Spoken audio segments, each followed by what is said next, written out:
interests, not permanent enemies, right?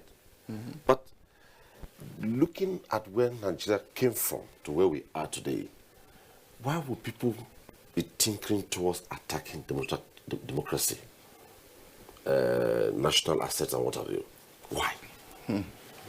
Well, that's a complete departure from the normative. You know, it's something that is definitely unsalutary, definitely condemnable, and often comes from those, you know, who feel some sense of annihilation, some sense of exclusion, but rather than charting the legitimate cause, rather than seeking agitation, rather than seeking a remediation of the situation through the legitimate cause, you know, they lack that understanding and rather think that it's only violence, you know, that can lead to the actualization of their dreams and aspirations.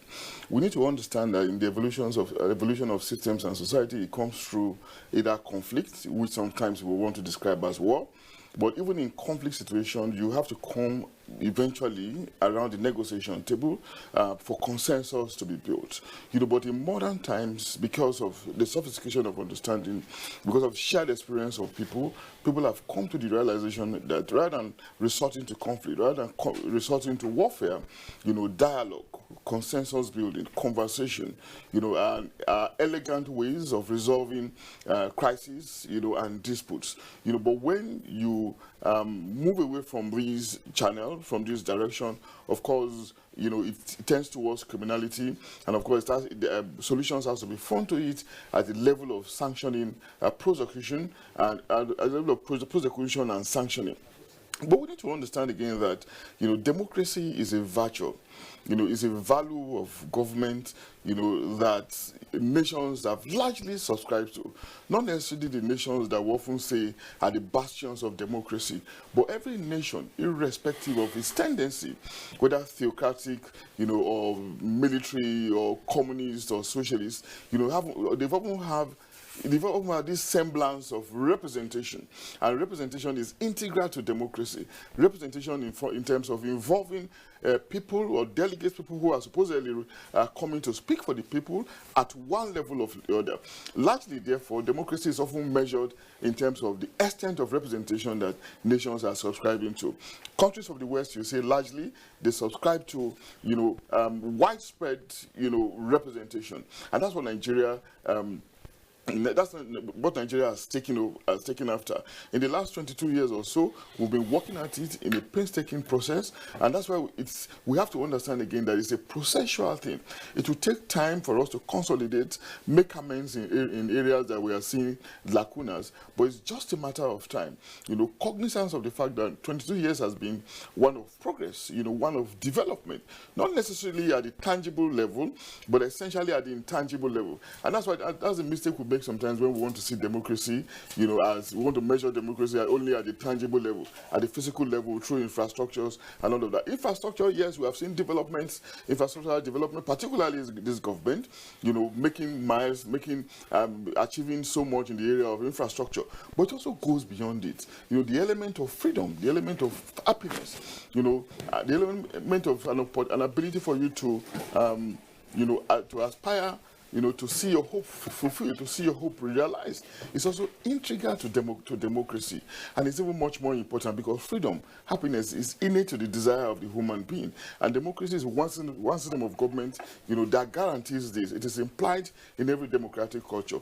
So we need to be celebratory that, you know, we have enjoyed this, so to say, you know, in the last 22 years, and of course we'll continue to enjoy it because we expect that our democracy will continue to be consolidated. But at the level of the tangible, which is the physical, of course we're also making progress, irrespective of limitations in resources. But I've seen government after government, and as really exemplified by this administration in terms of infrastructural development, rails, roads, you know, and attempts at also growing our potentials to ensure stable supply of power. We have seen this happening, but more importantly is for us not to underemphasize, you know, or to de-emphasize the importance of the intangible, which is the fact that we are freer than we used to be under the military. You know, our hopes are higher, you know, than they could ever be, because those days nobody will be talking about development in an atmosphere of unfreedom, you know, because you never knew what was going to happen to you next. Life was short, humanity was degraded. No doubt we have problems of insecurity now, but of course, it's also another outlier that we are putting our hands on in terms of finding solutions to them. Okay.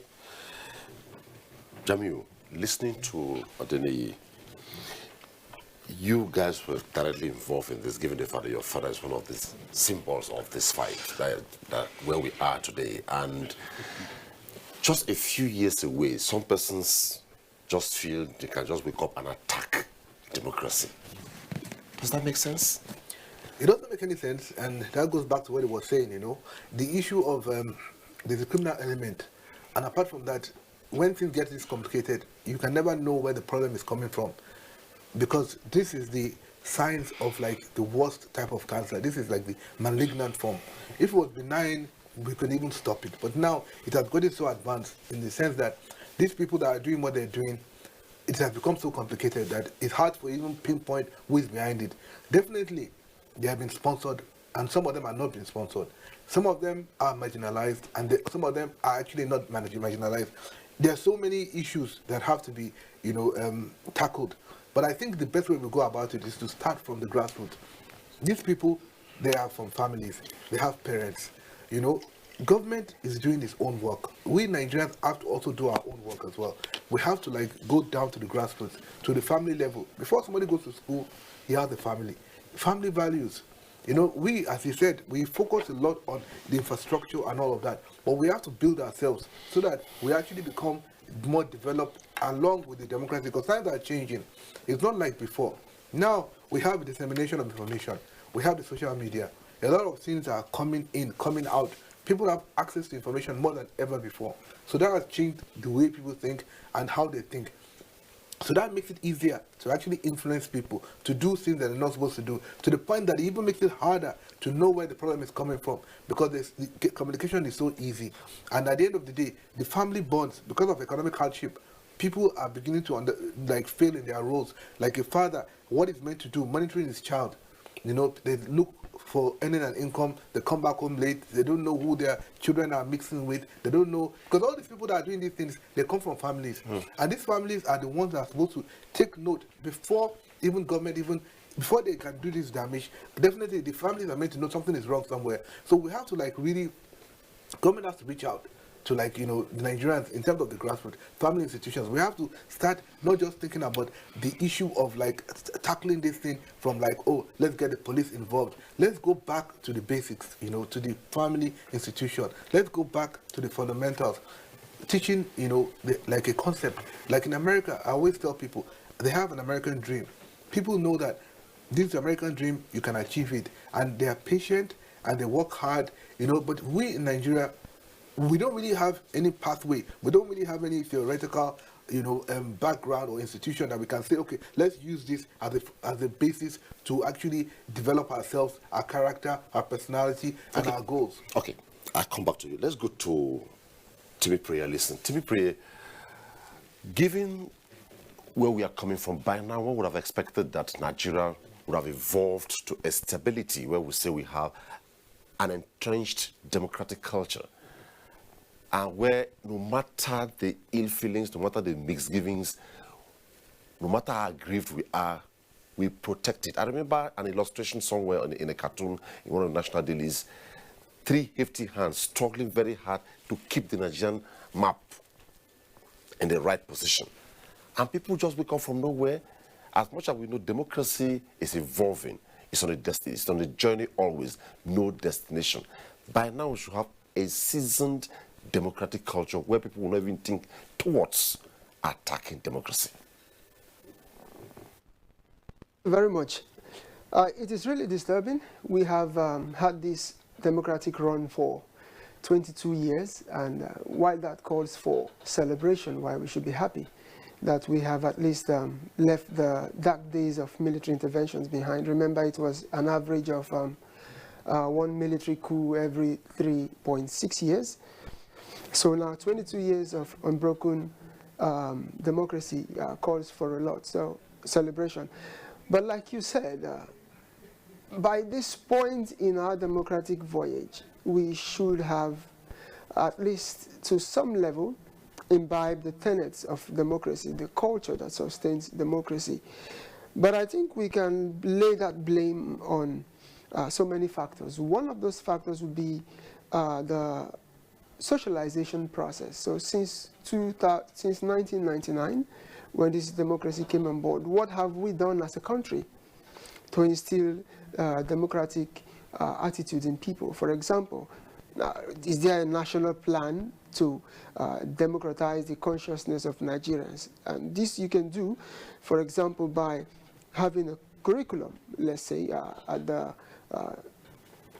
primary to even university level, where students have the opportunity maybe to elect a class rep, elect a course rep, and then all of those politics that comes with education at the basic to tertiary level. So when you do that, the university or the secondary or primary school authorities are able to regulate all of these democratic programs at that level.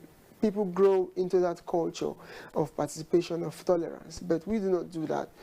When it's every election season, we begin to see all of those anti-democratic culture playing out. But it is not exactly surprising. If you look again at the state of Nigeria, the way we are currently constituted, if it's the economy you want to look at, or the problem of corruption, or the security situation, all of these provide grounds for bitterness, grounds for anger, particularly the frustration over unemployment and poverty. People always want to blame someone else, and when they believe there is someone somewhere who is responsible for their pain, and then they perceive that the democratic situation, the democratic experience benefits some, while it disadvantages others, then you begin to see some of these actions targeting the democracy. But it calls for a lot of work on the part of both government and citizens to keep this democracy going, because we are not clear, we are not out of the woods.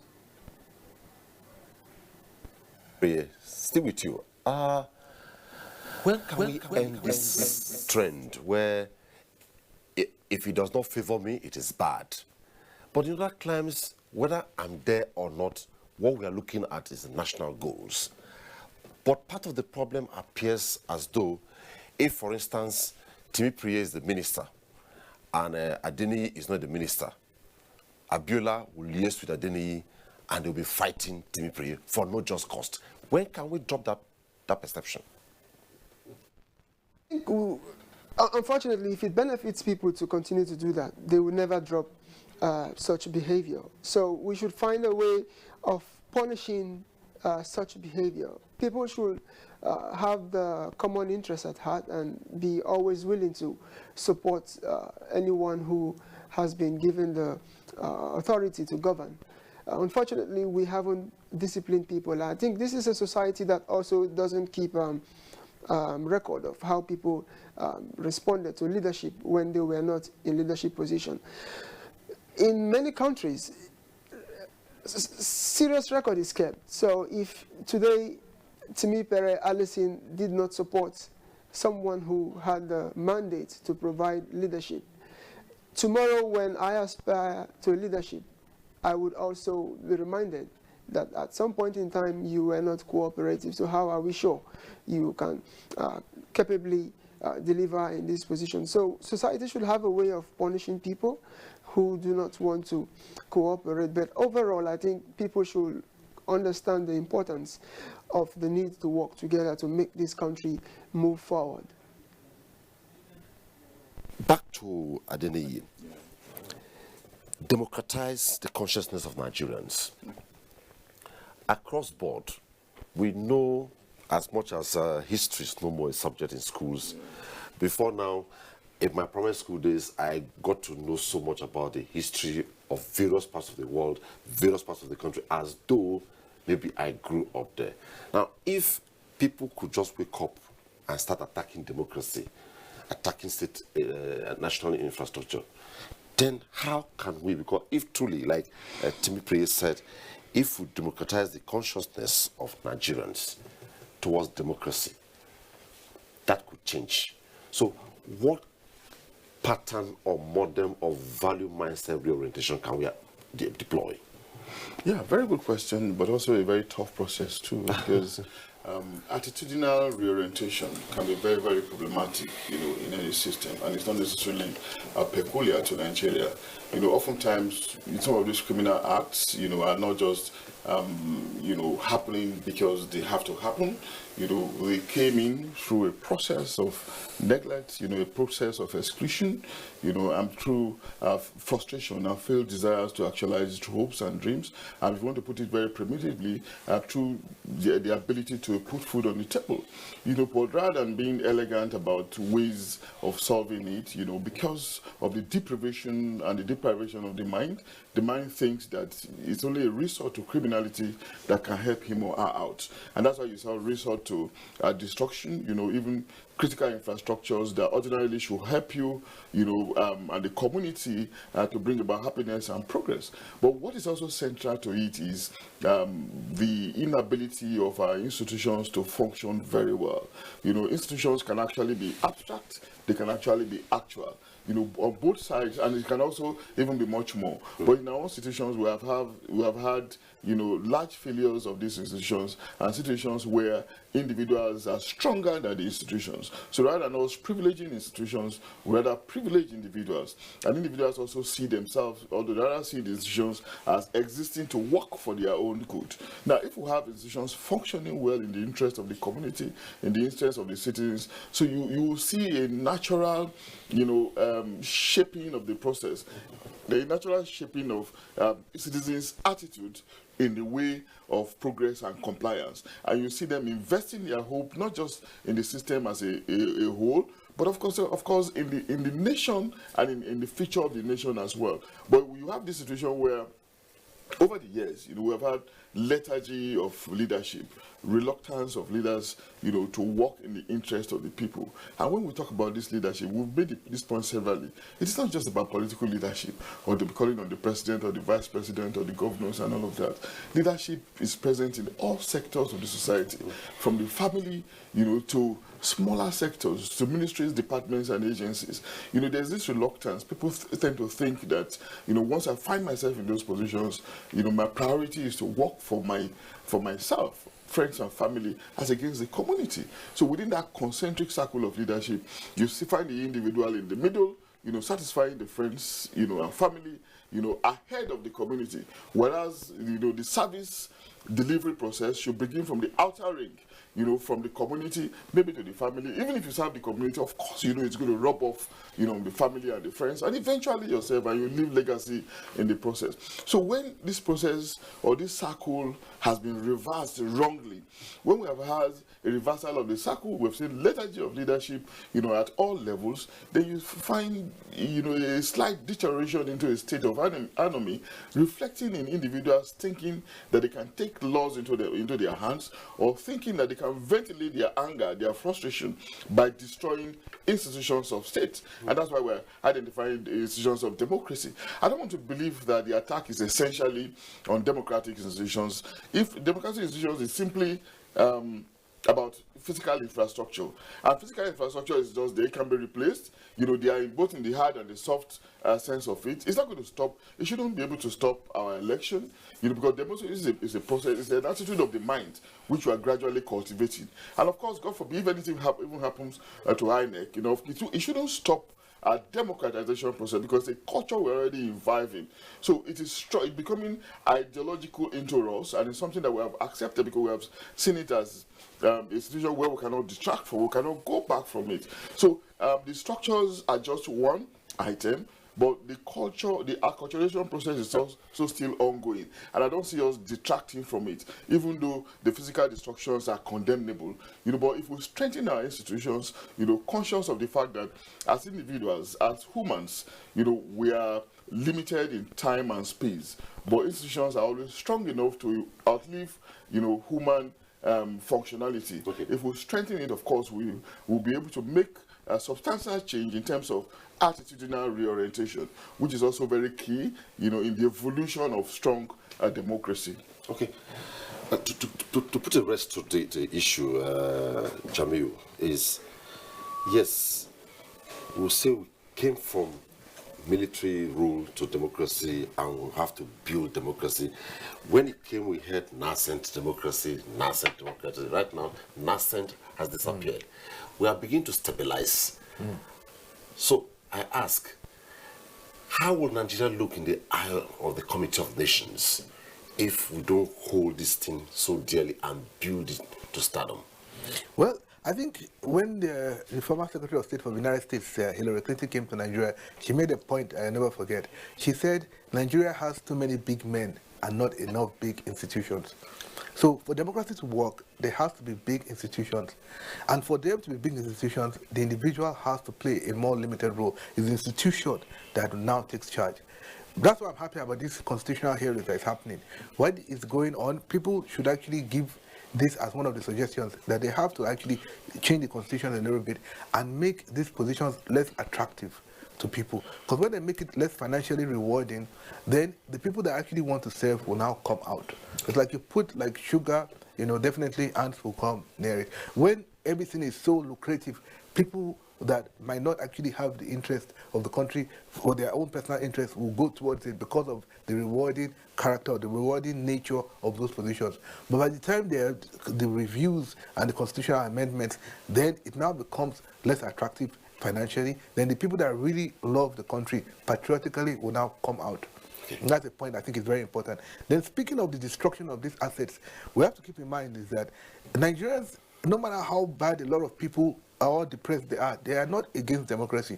Those destructions there's a targeted plan so that elections will not hold in a certain part of the country. Because if elections do not hold in that part of the country, then no democratic government can actually go on. Then there will be anarchy. So this is actually the plan. So those destructions does not point at a discouragement or maybe people are no longer interested in democracy. No, it's just maybe a handful of people, are not even up to 1%, that are actually, you know, involved in these destructions. So when we make it seem like as if it was an attack on democracy, it is a criminal attack so as to ensure there's no election, so that there's anarchy, so that that's the plan A. Then plan B, of course, the people that are doing these things know where they are going after that. Okay. So there's no real attack against democracy by Nigerians. A lot of people might not be happy about some of the realities of the democracy, but they should also hold themselves partly to blame.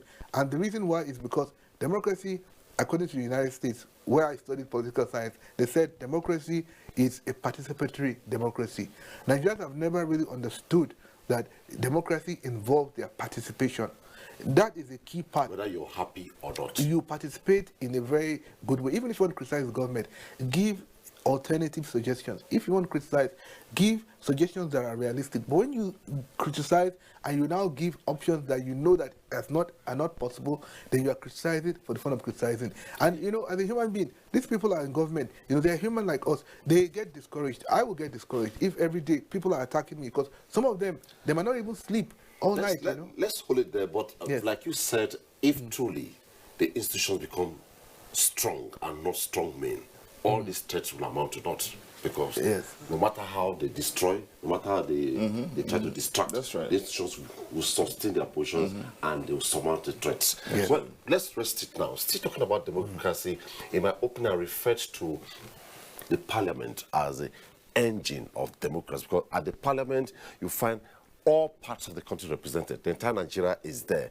And I said, when you have mild dramas at parliament, people fighting, people disagreeing, it is concluded to be the beauty of democracy. And I ask, is the beauty of democracy really beautiful? So to Timmy Pray, let's look at the parliament. Look, the second year, 2021. Okay. What's your impression about the parliament? How far it has functioned? Generally about how business is conducted in the parliament in the past 22 years.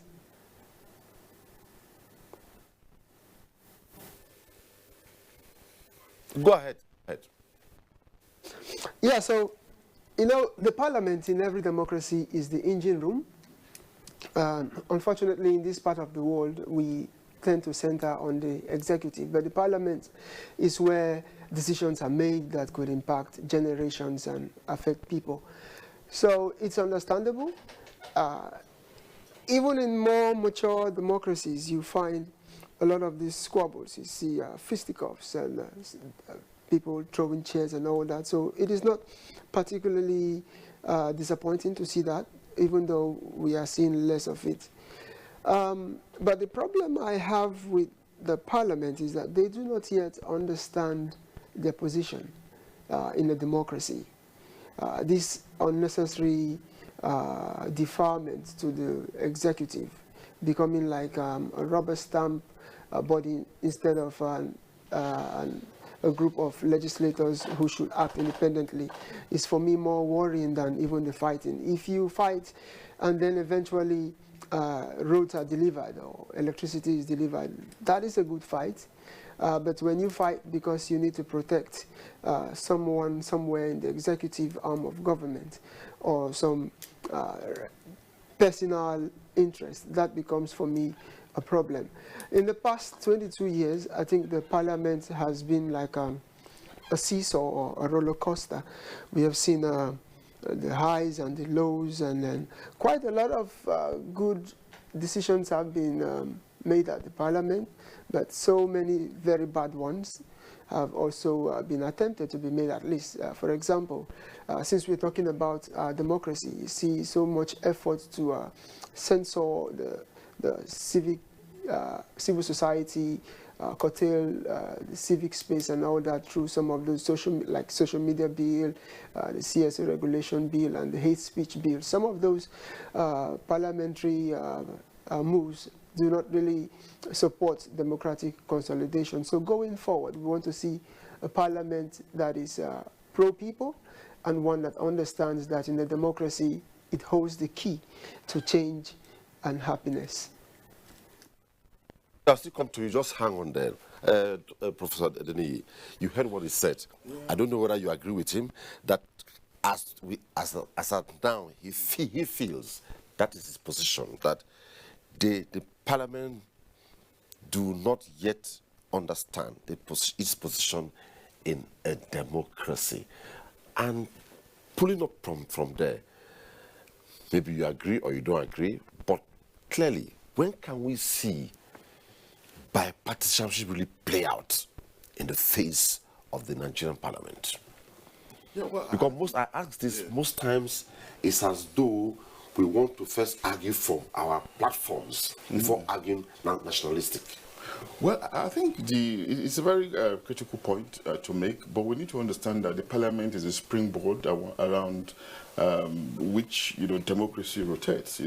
Every nation, every system is defined by its parliament, or the system of government is essentially defined by the nature of its parliament. And the only difference between the military and the civil administration, for instance, apart from taking decisions without consultation, is the existence of the parliament. So the fact that we've had a parliament in existence in the last 22 years just means that we are in a democratic dispensation ordinarily.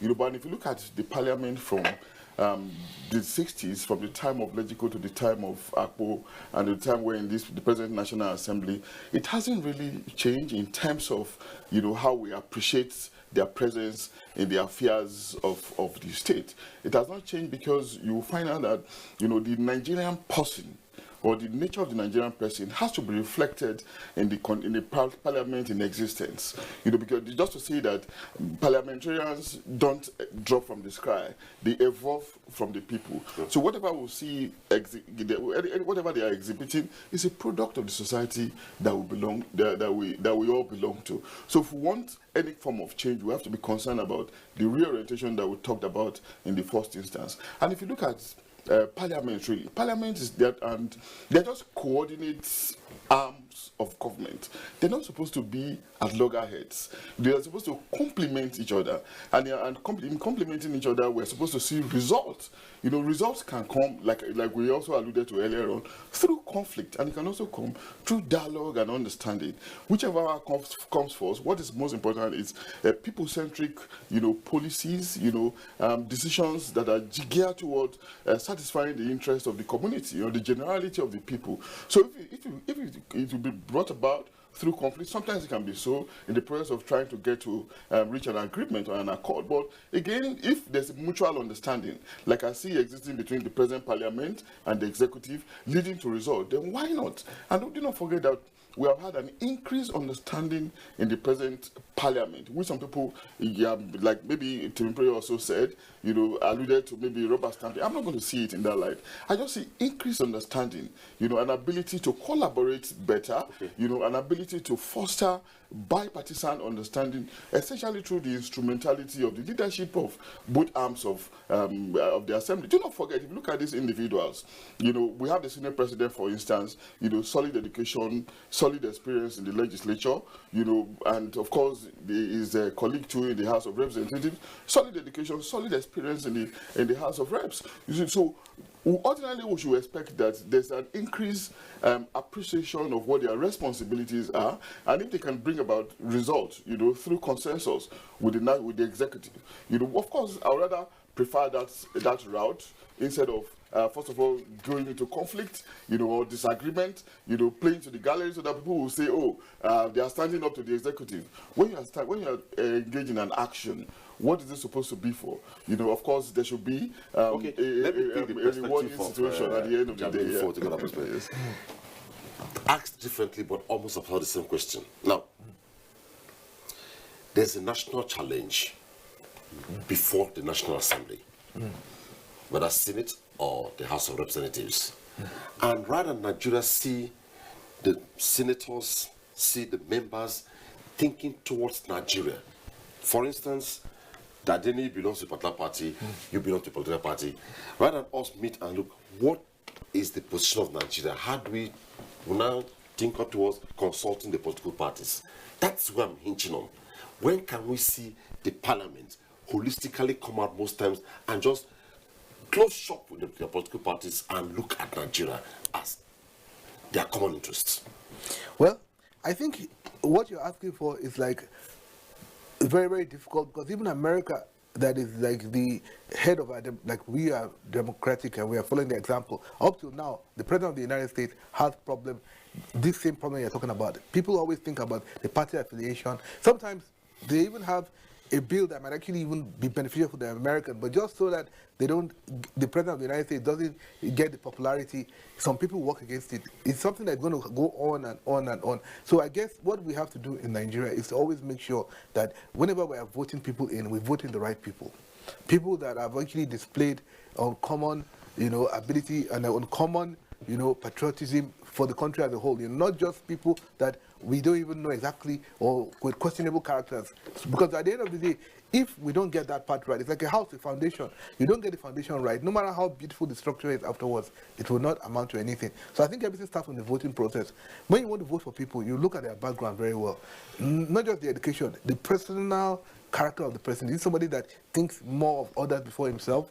You know, these are the things that, because when we choose the wrong people and they go to parliament, we're going to definitely be having all these issues that you just mentioned, because it's good to always think about your country as a whole first, not just the patriotism, not just the party, you know, and all these cheap political games, but they will always think this way because they're politicians that, some of them are politicians that don't really think much about their community, think more of themselves. Okay, let's proceed.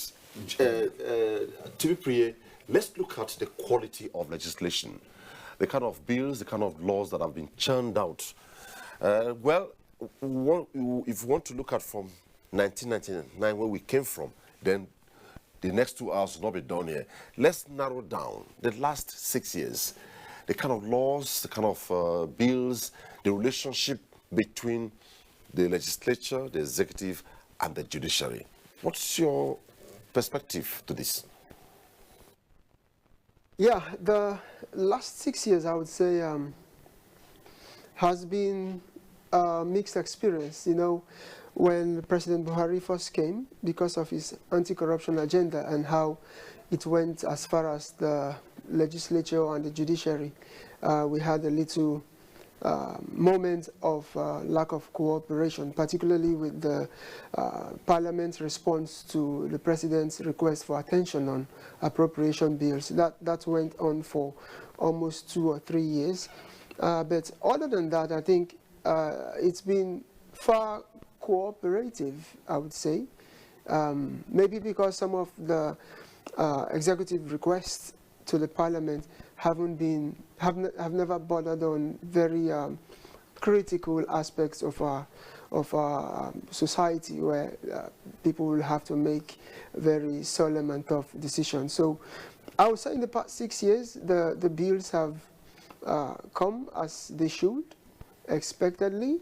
But I still will have to say, I mean, I come from the civil society sector, where I believe in the past 6 years we have seen too much movement in the Parliament, often in collaboration with the executive to shrink the civic space. And that has been reflected in attempts to come up with several laws, unfortunately, and maybe fortunately, I should say, for us, and unfortunately for the drafters of those bills, they never saw the light of day, but the efforts continue. So I would say mixed, yeah, mixed. Okay, let's proceed. You heard his position there. Yeah.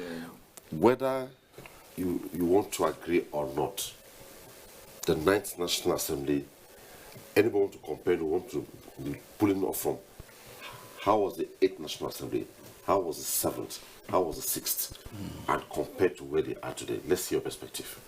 Yeah, but I think they've been making progress, really. You know, they've been making progress, and you know, sometimes the governance process itself can be very complex. You know, what matters is how you are able to achieve results within those complexities. We have seen some landmark bills. You know, the one that I can really recall first is the one that tried to reorder the budget cycle from, in accordance with the Gregorian calendar year, January to December.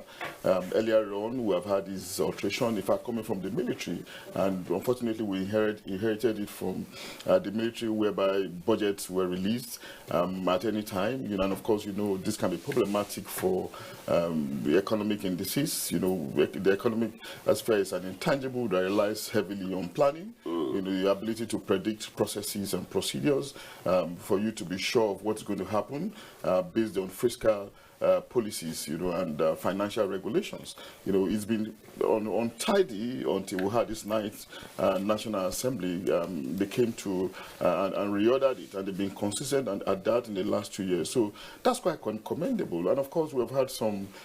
We also have the offshore bill, you know, which ordinarily should increase our revenue base. Sometimes we've been outsmarted directly or indirectly, consciously or unconsciously, by some multinational companies. You know, so this was rectified really at the start of these National Assembly.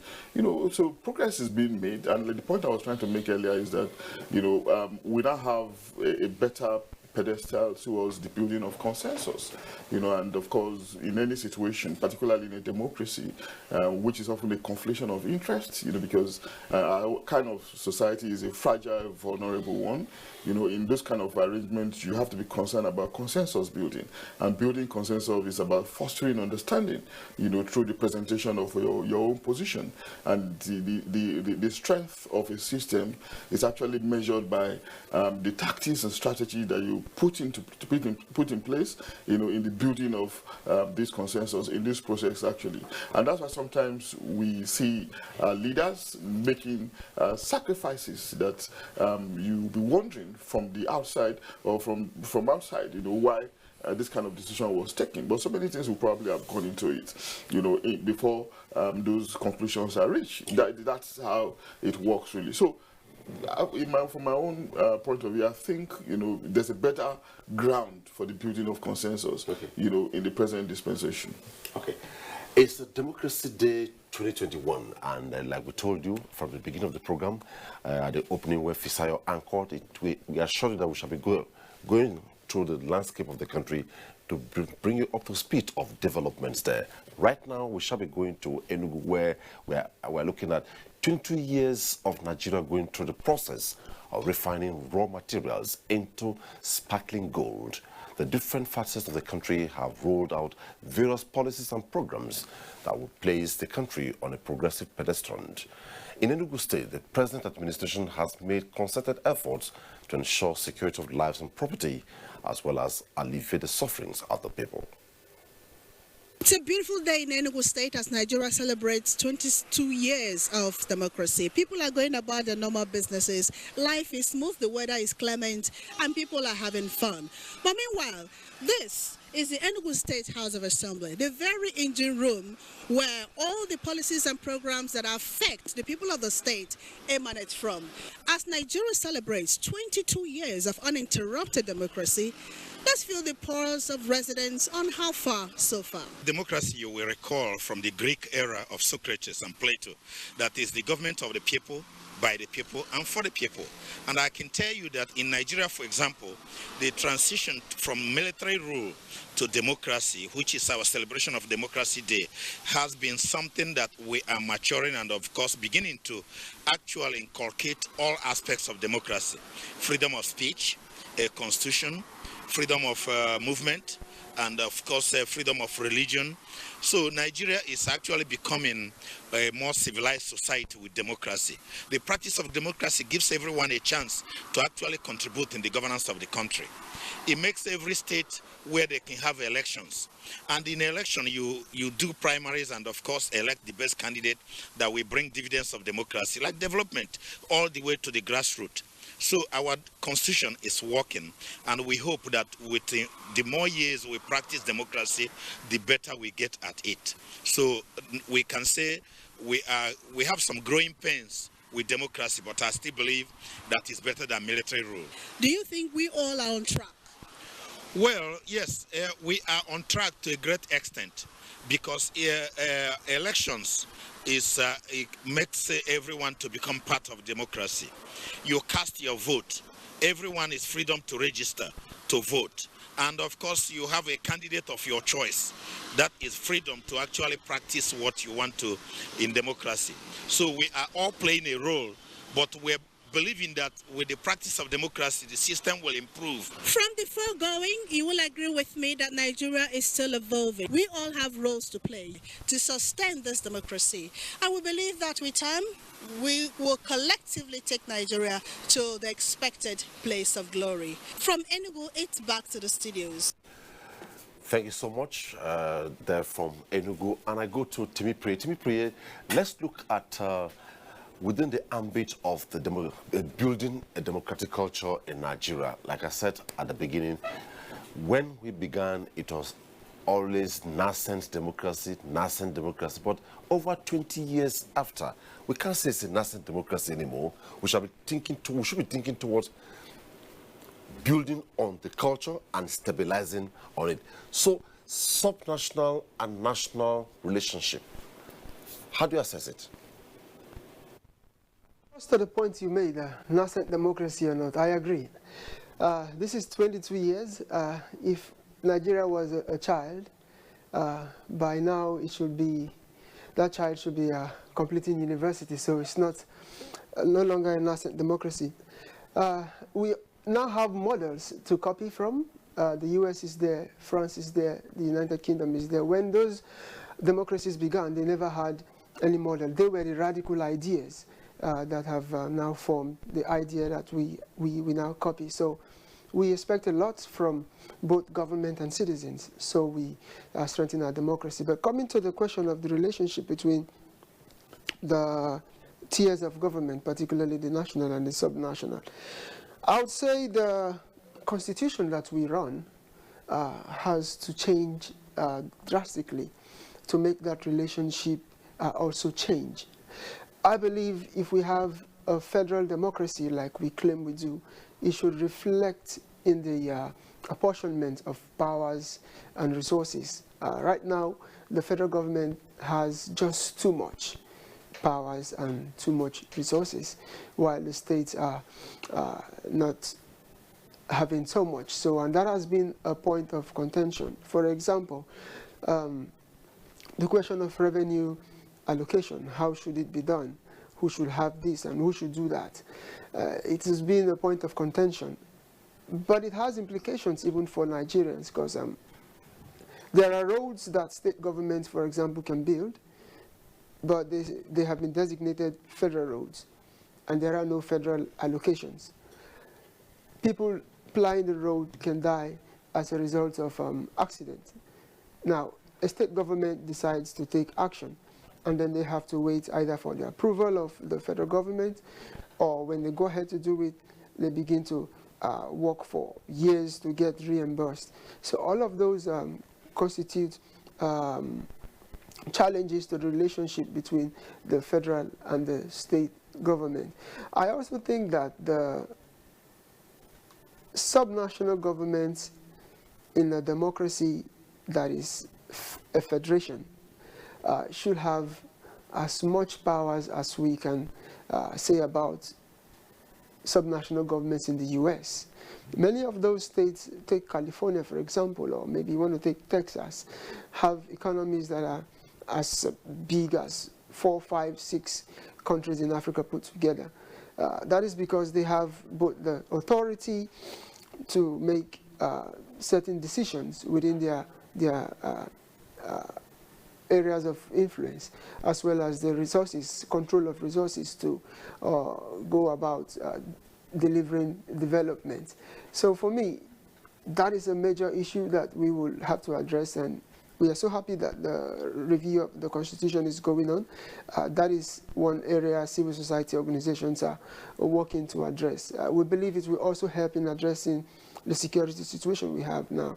The Constitution says we will have a national police controlled by the federal government, by the president, and then governors are called chief security officers, but they do not have control over the police. Even though a governor tells the commissioner of police in his state to take a particular course of action, he will need the approval of the IG, and probably the IG will need the approval of the president. So all of those constitute challenges to the relationship between the federal and state governments, but they have implications for our general well-being, particularly security.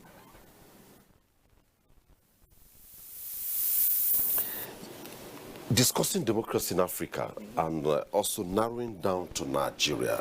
Sometime I had an interface with the African Global Institute there, but I can't remember the exact name of that institute now. And we said, yes, democracy, as beautiful as it may be, when can we have our own peculiar democracy? It's either we had the parliamentary system fashioned after Britain, and now we are doing the presidential system fashioned after the United States of America. 20 years and above.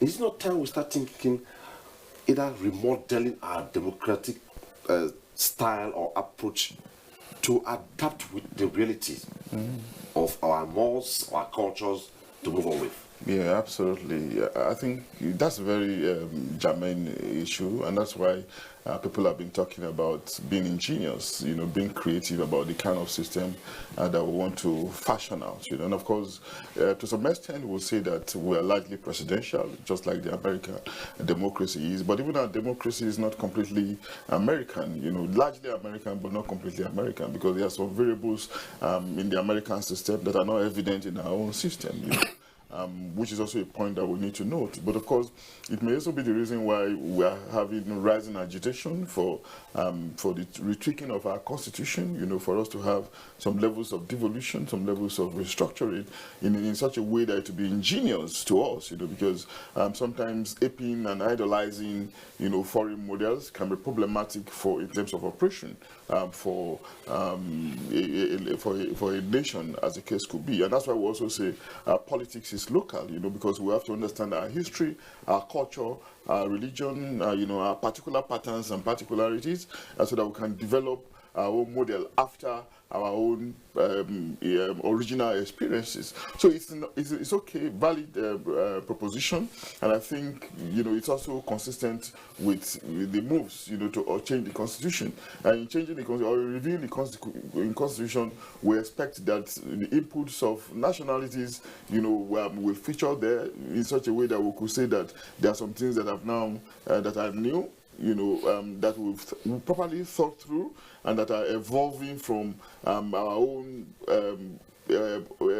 experiences as a people. And if you look at the world around us as well, countries that have largely developed in terms of infrastructures and utilities, are countries that have been original, that have been creative about their own development model. If you look at them based on the indices of other nations, you may say they are not free.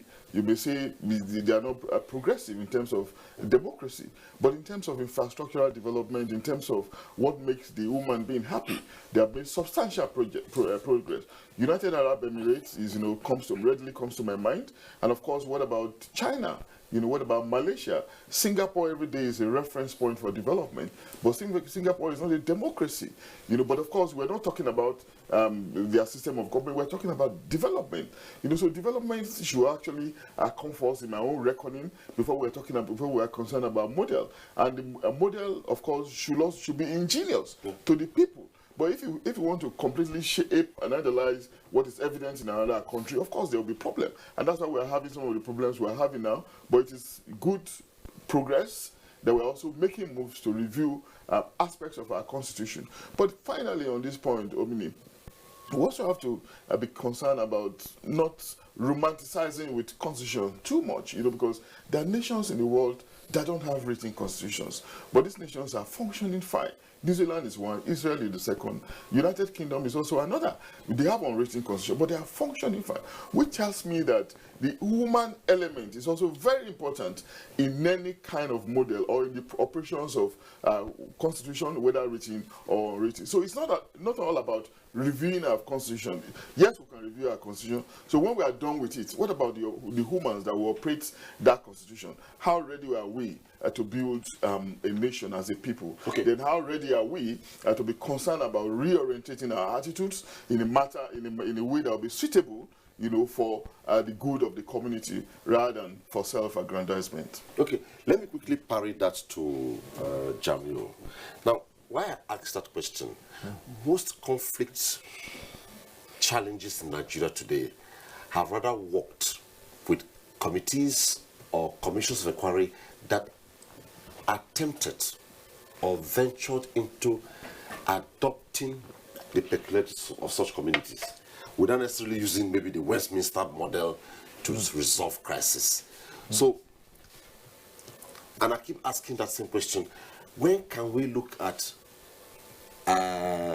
reviewing? But quickly, I hear our correspondent in Tegina is ready to give us update of developments there regarding what we know already in the Nigerian society. Abdullahi is on. Hello, Abdullahi. What's the update in Tegina?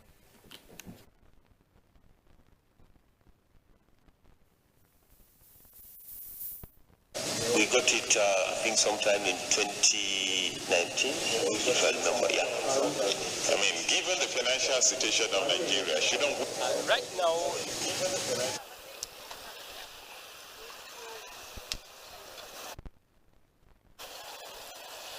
as studio, if you can hear me, I am saying that right now I'm in the middle of the ancient town of Tegina. We all know what has happened here about 2 weeks ago. They seem to be celebrating the Democracy Day, but in their own way. The cities are very calm. I've been able to talk to some people. They've told me the significance of the day as far as they're concerned. Democracy in Nigeria for the last 22 years without any kind of breakage or a kind of interference from the military. They are very happy about that.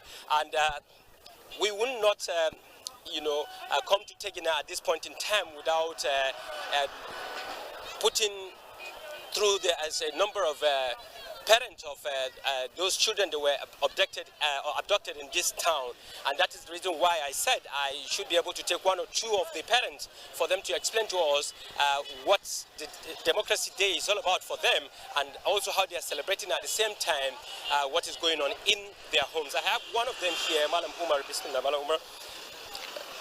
So I would like him to speak to us about Democracy Day as far as Tegina is concerned. How are you guys celebrating it here?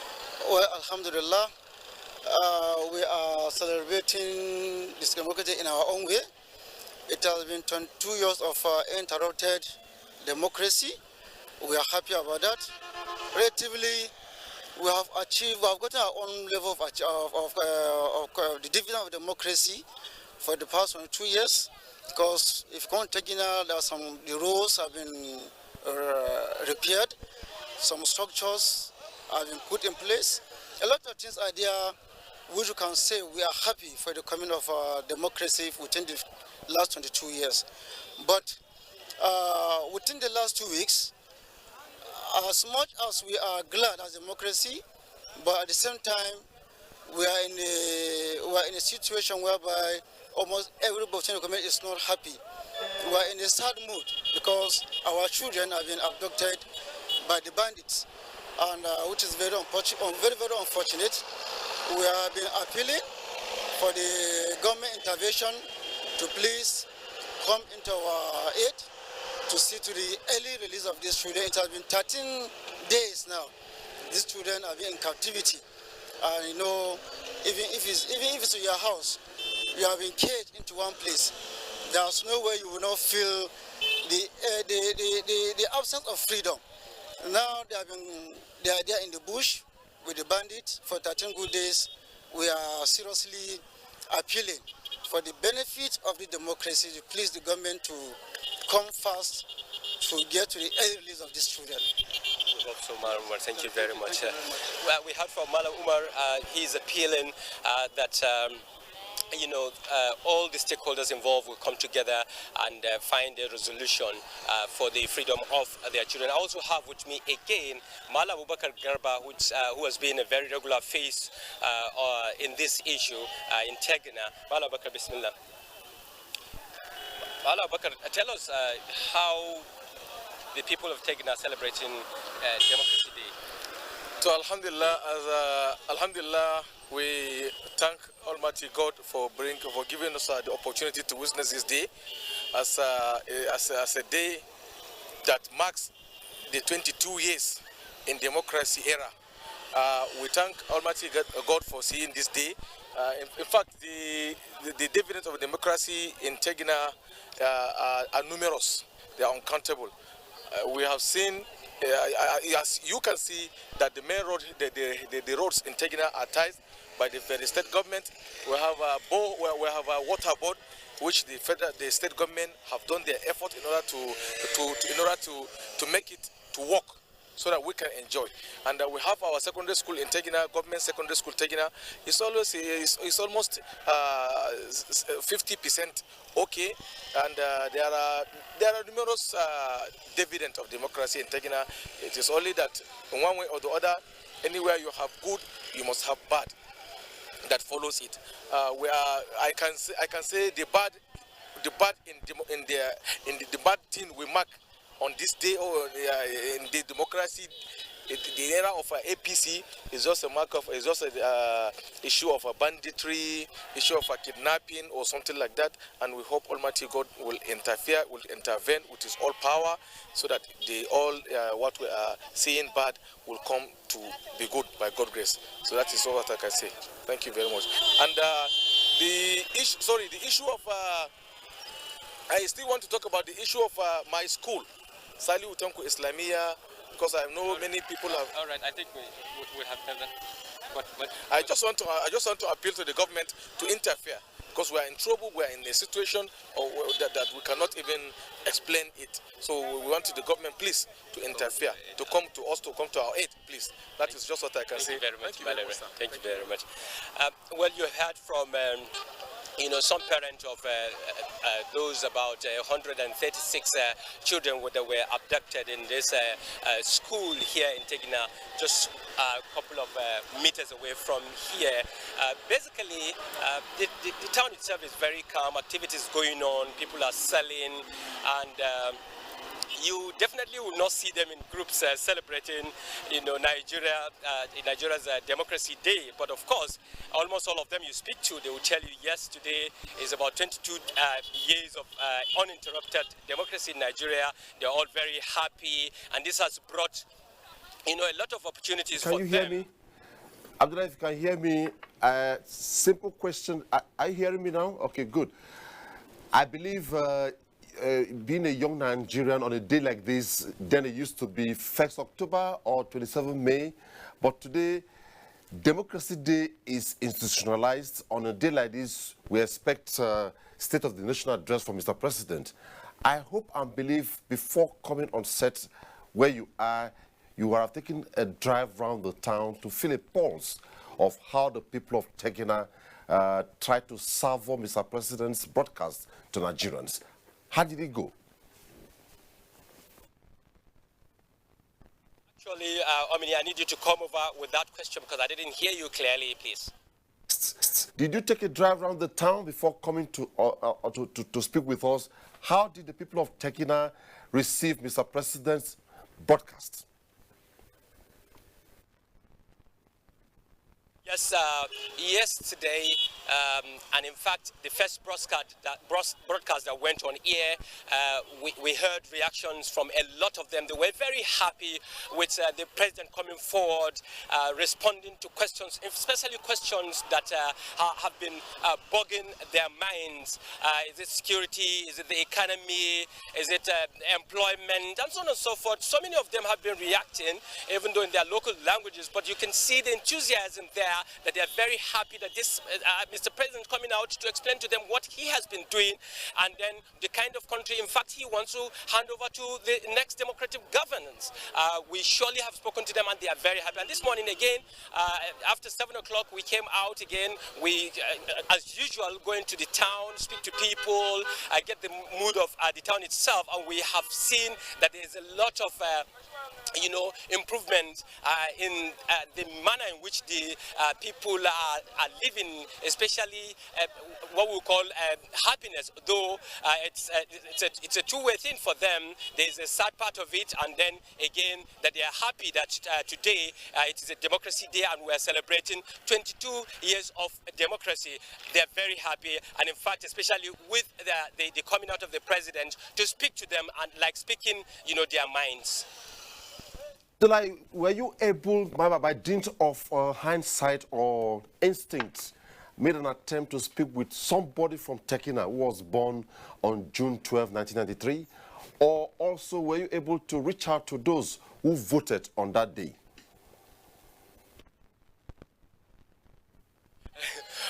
Of course, coincidentally, one of the parent of the children that I spoke to, though I didn't bring him on camera, was saying that he's celebrating, his birthday on this same day that Nigeria is celebrating the Democracy Day. He said it's a true thing for him. He is celebrating, and people have been sending messages to him. At the same time, he is also sending messages to them, celebrating Nigeria's uninterrupted democracy for 22 years. On a lighter note, where were you on June 12, 1993?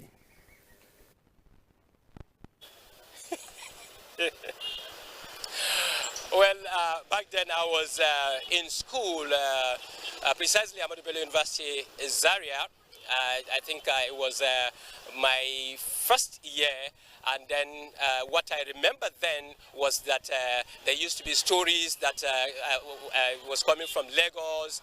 People were telling us that there were a lot of protests, fights, and so on. In fact, there was a time if I tell my mom that I would like to go and work in somewhere like Lagos, she said never, because a lot of things happen there. But fortunately for us today, we're celebrating it. It's a good day for all of us. Thank you so much, Abdullahi. Abdullahi Mohammed gave us update from Tegina. where he's reporting from. And thank you so much. And quickly, you heard the question I asked Abdullahi, and I'm taking this to you. I remember vividly on June 12, 1993, I was I'll go to Kano shortly after that. On June 12 precisely, on that very day, while Abdullahi was still in school, maybe not of voting age, I voted on that day. And at the end of the day, today we are celebrating June 12 as a symbol of democracy in Nigeria. Briefly, your reaction. Just to react briefly. Okay, it's very... What it was and what it is today. Well, it was a very emotional day, you know, because, I mean, that day, even my father, you know... Is today an emotional day for you? Well, it's actually emotional, but not as emotional as it was that day. You know, my father did not sleep as well, you know. He was... he couldn't sleep that night, you know. He kept talking about the elections and, like, how it's going to change the country. And I'm glad that we have reached this stage now and the democracy is now finalized. And, you know, I don't think there's any going back. You know, Nigeria can never be like Mali or any other country like that. Absolutely. Because we've been through June 12, we've been through the pain of June 12, and June 12 has more or less paved the way for Nigeria to actually, you know, be democratic for as long as Nigeria exists, by the grace of God. Okay. Well, Jamiu and Abiodun, let's quickly go to Kano, where we are being joined by Ali, President, Nigerian Guild of Editors. Good to see you on the program. Well, thank you for having me. Well, thank you for having me. And congratulations on your re-election. Oh, well, actually, I've just been voted into office for the first time, actually. I'm the deputy president. Wrong. I was told you're the president of Nigerian Guild of Editors. Okay, correction taken. Quickly, when you talk about democracy, and today Nigeria, it is official, it is legal, celebrating Democracy Day in Nigeria. And when we say, who are those who are at the fringes, at the tunnels, fighting for Nigeria to have democracy, the media is very, very strategic here. So how do you feel about today? Today is quite significant, like most speakers have said in the past, in the course of this program. I feel that the media has done its role very well, discharged its responsibilities very well as the fourth estate of the realm. And from the days of colonialism, the media has been in the front for the struggle for independence, against also military rule. And you will say that the media kept especially the issue of June 12 in the front burner over the years until the present government actually, let me say, sanctified the date to make it official as Democracy Day. People have asked me, why June 12? Why make Democracy Day June 12? Quite unlike the time the military retreated on May 29, 1999, to June 12. Now, I always say this. To me, at the time, June 12 brought together the very best of Nigerians. What I mean, the very best. June 12 is symbolic in so many ways. One of which was the fact that for a change, Nigerians forgot the fault lines. What I mean, the fault line, ethnicity, religion, and voted for people they were comfortable with. If you remember, prior to June 12, the election at the time, people compartmentalized everything along, you know, the usual fault lines, ethnicity, religion. But, you know, for the very first time, what is now referred as a Muslim ticket. If you recall, Abiola and his running mate, Babagana Kingibe, both of them Muslims, coasted to victory. And one very interesting thing that happened even at the time was, at that time, I recall, I was in the newsroom as a news editor and the state-run newspaper here in Kano, when one of the presidential spokesmen now, Garba Shehu, was also the editor-in-chief of the Triumph at the time. And the people of Kano actually voted against their own son. That is Bashir Tofa, who contested against Abiola. And, you know, it was kind of, they demonstrated their political sophistication by identifying with someone who they think was more relatable to them than their own son. I have never seen that happen until maybe before 1960, before Nigeria's independence, when the mayor of Enugu was someone from, Altine, when he was voted, a Fulani who was voted in Enugu as the mayor of Enugu in 1956. And some other places where people not necessarily of not having their origins rooted in the locality they were voted for. So June 12, you could say it's quite an emotional thing for a lot of Nigerians. Nigerians who came together to vote for candidates away from the usual fault lines, which have become so visible, so prominent these days. These days, it's unthinkable to have a ticket where you have two major releases. Somehow it has become unofficial that, look, you can have a single faith ticket to run. So yes, it's quite significant. And coming to the question of the role the media played in keeping June 12 in the front burner, notwithstanding post June 12 annulment in around June 20th or 21st, 1993, also brought to the fore a lot of other divisions, which eventually the struggle was reduced to north-south kind of thing.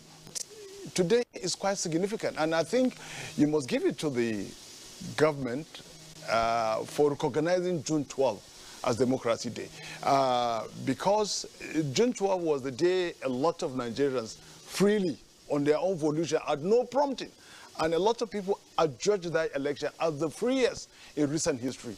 And you could tell from the relatively secured environment at the time in 1993, when the election was conducted, the turnout was quite impressive, if I recall, because like I said, some of us were in the field at the time. We were in the newsroom monitoring events. Like I said earlier, I was news editor on the state-run newspaper, The Triumph.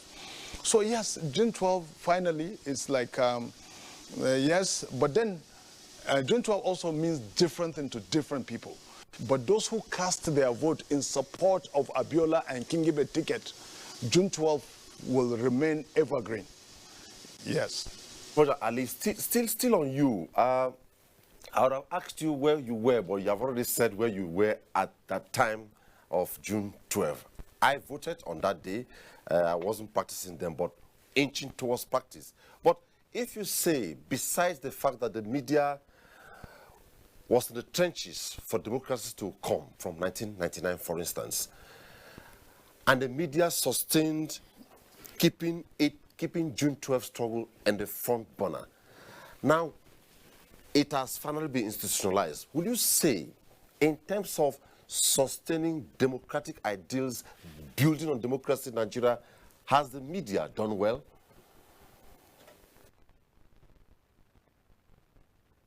Yes, the media has done very well.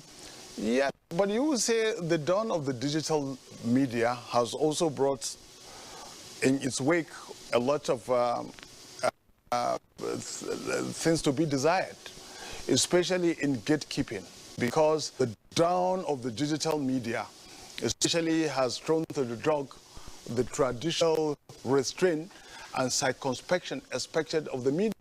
And now the media, there is this, if you like, this cutthroat competition to be first with the news, to break the news.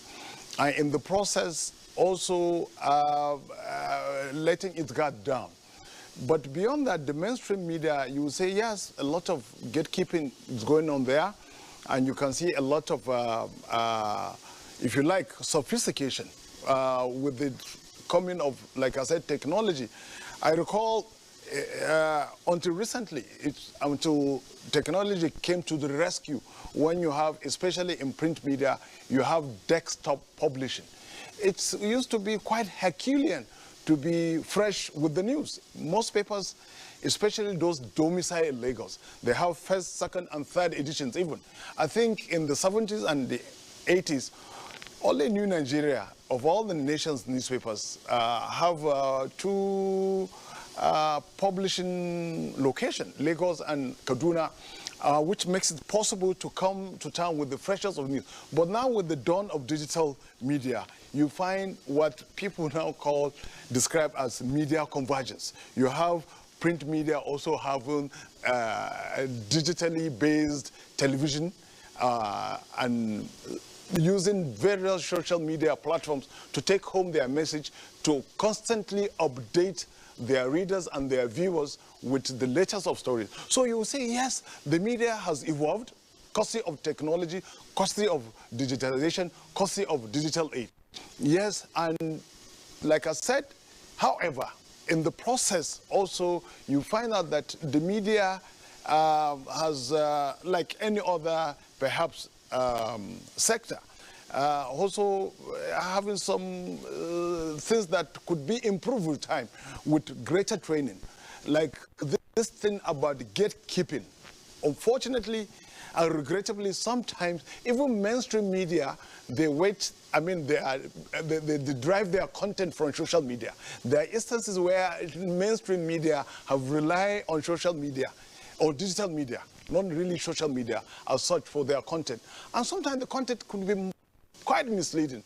Instances where images, texts are taken out of context, out of time zones, and then represented as fresh and current. And in instances where they could have inflamed passions, they could have also triggered a lot of things that could not, they are not desirable. So yes, the media has done commendably well. At least it has managed to keep in check the three arms of government. And that's why the media is even, as it's been called, the fourth estate of the realm, superintending over these three arms of government. Yes, so the media has maintained its role as the watchdog. But then, like I said, gatekeeping, especially with digital media and social media, has taken a beating, yes. But all in all, I would say the media has done commendably well. And I must say also that time, since the dawn of this democracy, since the dawn of the Fourth Republic, the media has been given a free hand to run. Until recently, where we've been having this back and forth, especially with the excesses, if you like, of some media organization, where sometimes people perceived as being antagonistic are given unnecessary, if you like, publicity. And you know, publicity to people who are enemies of the state, let me use that word, it's like oxygen, according to Margaret Thatcher. When you give publicity to the terrorists, it's like oxygen, you are giving them oxygen. So, notwithstanding, there are people that the media should have, to me, left me, this is my personal opinion, shouldn't come anywhere given any kind of publicity. Yes, so the media in that department, notwithstanding that a lot, people should be given access to express their feeling about government. But then there are some people, no business whatsoever, accessing public media or platforms. Thank you so much, Ali. We'll come back to you. Just hold it there for now. Before I go to Timi Preye, I have asked Abdullahi from Tegina where he was on June 12, 1993. I've also asked Jamil, and he has told us how emotional it was for them and the family on that day. I'm sure you voted, right? No, I wasn't old enough to vote. Okay, you're not old enough to vote. Okay, beautiful. Now, let me go to Professor Abiodun. Where were you on June 12, 1993? Oh, very well. Like, Timi Preye. That's fine. Like Ali said in Kano, I was very active on the field. I was in the center of it all as a professional journalist, covering politics for the Guardian newspapers. I used to be NEC those days, National Electoral Commission. NEC office used to be in Area 10, where we have our market quarters now. And we sat on the road, all through the period, awaiting the result. We saw the movement, of Professor Humphrey Rose, who then chairman of NEC, to the villa he was summoned to the villa. We saw how the chalkboard, those days, of course, no digital board, everything, chalkboard, how the results were being written. 13 states already out. We already had the result across the country, but we're just waiting for official declaration. So in a sense, you were practicing. I was a practicing journalist, well alive to everything. And after the annulment, of course, I covered the judicial processes, Justice Basic Payment, night judgment around 9 o'clock. I witnessed Femi Falana, all the activities of these activists, all through the process. Yes. I remember every process, like the back of my hand. I mean, sometimes it shocks me that many years after, you can still remember these things, how it played out and how we have evolved up to this stage. So it's all very, very interesting. Some of my colleagues that were covered it together are still doing very well. Olusegun Adeni was also there with us. Mr. Maseye was there. We were all on the Tunde Rahman. And Ali was in Kano. Ali was in Kano. We were all there. So we're active on the field, and it's all glory to God that we have come this far. Well, all that is history now. Yeah, it's and history. We are all thinking place of June 12. Yeah. Well, let me go to Timi Priye. Timi Priye, we are trying to make it on a lighter note now. Where were you on June 12, 1993? To declare that I am not so rich in age like all of you. So on June 12th, I was in a place called Ahoda in River State, but I was only 10 years old.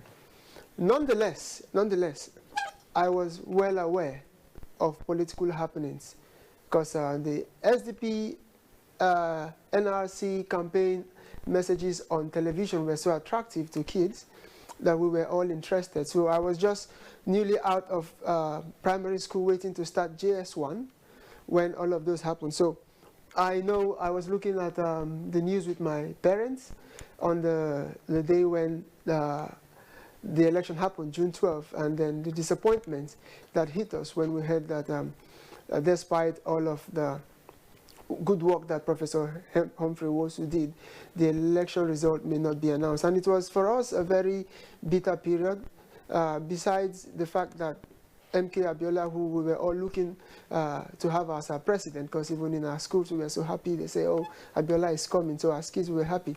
But beyond the loss that we had to suffer when Abiola no longer was declared, was that I lost a cousin to the post-June 12 crisis in Lagos. He was part of the protest, and we heard he was killed, but up to today, his body was never found. So it is a permanent scar on our minds that keeps reminding us of the importance of this democracy that we have. So on June 12th, I was well aware, but just a small boy growing up. Timi Priye, just before I sign you off, propelling from there, or pulling the spirit from there, you were just 10 years old. And over time, 1999 up to now, we're looking at 20 years plus. Why would somebody, what the salt calls himself a Nigerian, a patriotic Nigerian, toy with democracy? Why? It's a good question you've asked, and I think that goes both to citizens and leaders. Many of them who are even old enough to understand the toils that people had to go through. Journalists were jailed, some disappeared forever, and some civil society people had to go on exile, and then remember the activities of Nadeku and all that. So this democracy was hard-won. People struggled, people died to have this democracy. That is why we believe that both government officials and citizens must understand that this democracy must be safeguarded. We must protect it. There are issues, no doubt. There are issues, but we do not believe a way to solve the problem in the house is to bring down the house. We don't think so. That is why we call on everyone to do what is right, and let us be more propositional rather than oppositional when it comes to addressing issues that border on our national unity and democratic growth. Thank you so much, Timi Priye Allison, Head of Programs, Center for Democracy and Development. It was nice having you on our program on this segment. Having me. Okay, we proceed. Well, I tried to bring in on a lighter note. From Tekina, our correspondent Abdullah Mohammed said he was still in school, and right here, Jamil said it was quite emotional for the family, but he was not up to voting age just like Timi Praye. And in Kano, Ali, Deputy President of Nigeria Guild of Editors, said he was already practicing alongside the likes of Garba Shehu, processing the news, and I believe they in Kano felt the same way Adeniyi felt in Abuja, being in the center of it, but not seeing the result at the end of the day. So, looking at it, drawing inspiration from there, and today we are celebrating June 12th, constitutionally, legally, as Democracy Day in Nigeria. And that's why I asked that question on Timi Praye, how he feels. Why some persons in Nigeria, like they will say, if you have not experienced war, you won't ask for war. How people fought to bring us where we are, and today you just want to wake up from somewhere and destroy it. Maybe because you are not an active participant, you want your own interests protected. Nigeria's indivisibility will remain sacrosanct. Moving on now, given the numerous challenges confronting the nation, Nigerian women have converged on Abuja to pray for peace and unity in the country. Momsi Damien Dati reports that Nigeria's First Lady Aisha Buhari convened the meeting. The report. Restore peace to this country.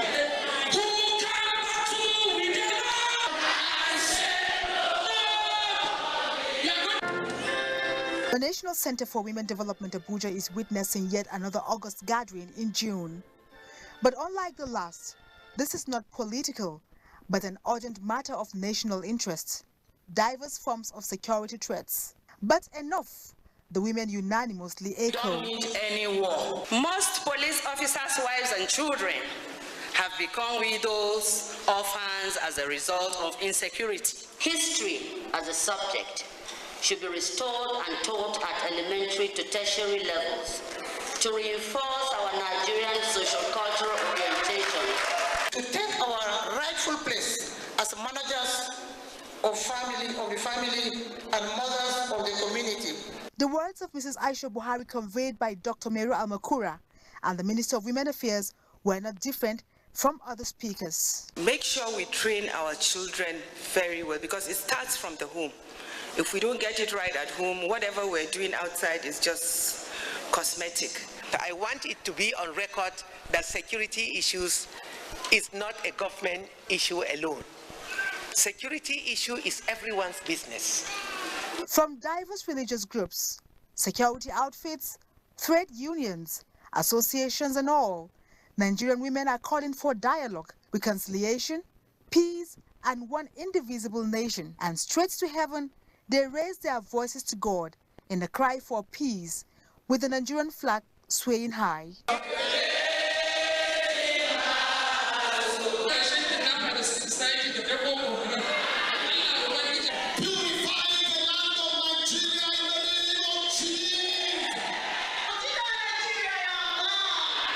This meeting also flags up a 7-day national prayer and fasting for women nationwide.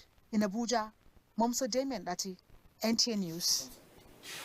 Thank you so much, Damien Dati. That's the report by Nigerian women praying for security. Let's sustain the discussion on national security. Ali, I know the last question I ask you is how well has the media fared regarding security? And by your opinion, you said it was personal. You said some media organizations have no business relating with people who don't have the unity or interest of Nigeria at heart. I know you say it's an issue of ethical concerns, but would you say in terms of media and sustaining national security, has the media fared well?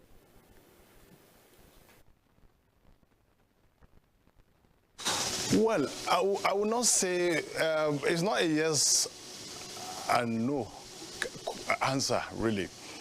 Because you have to also look at the level of involvement of the media itself in trying to go dig the facts to understand them.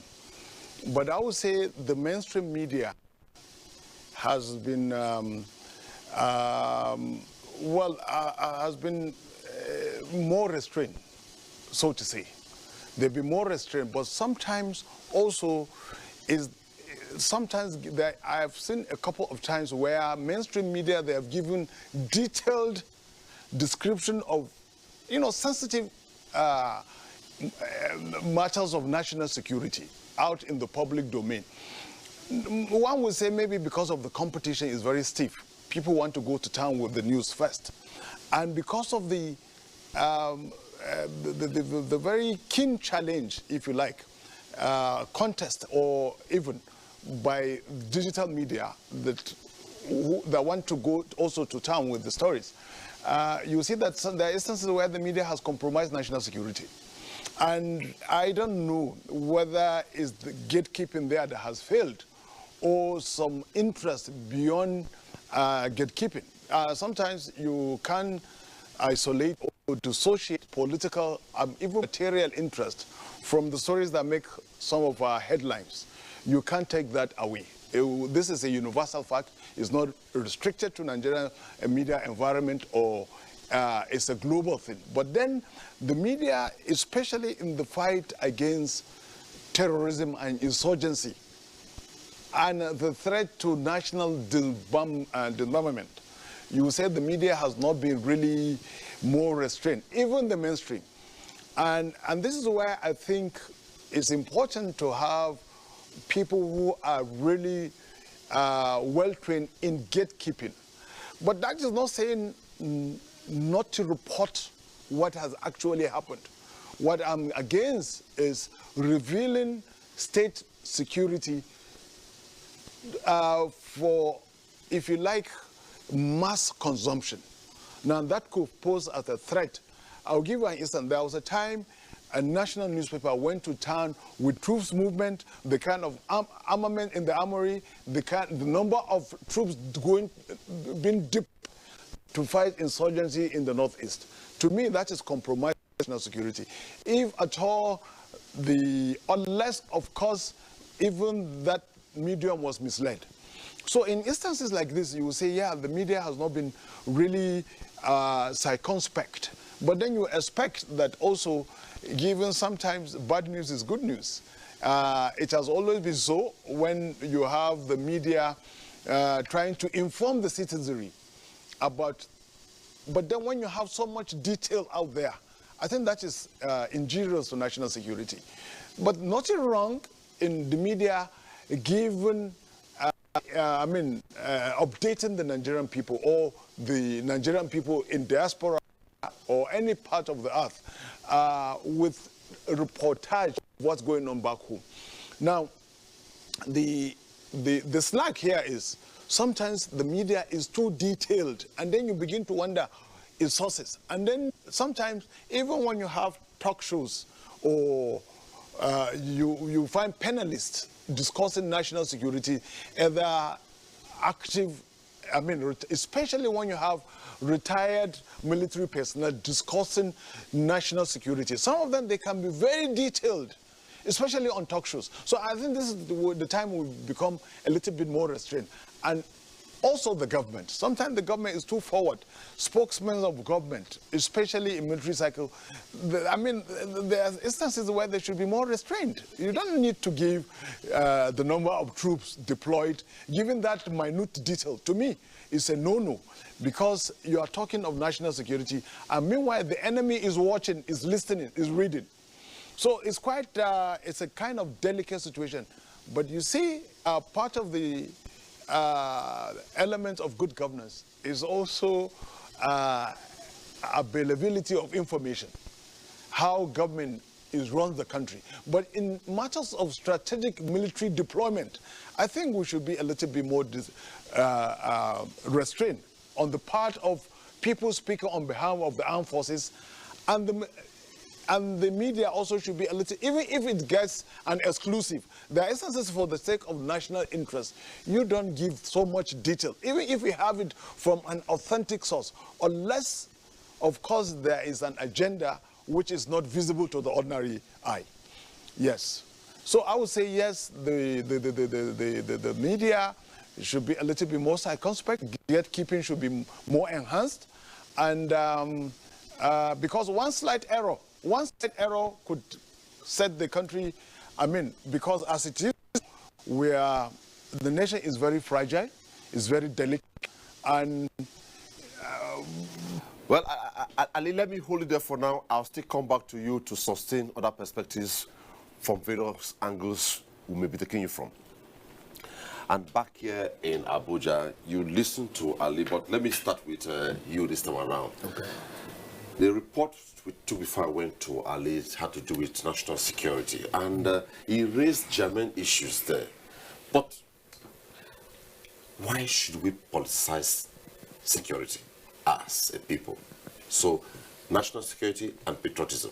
What's your reaction?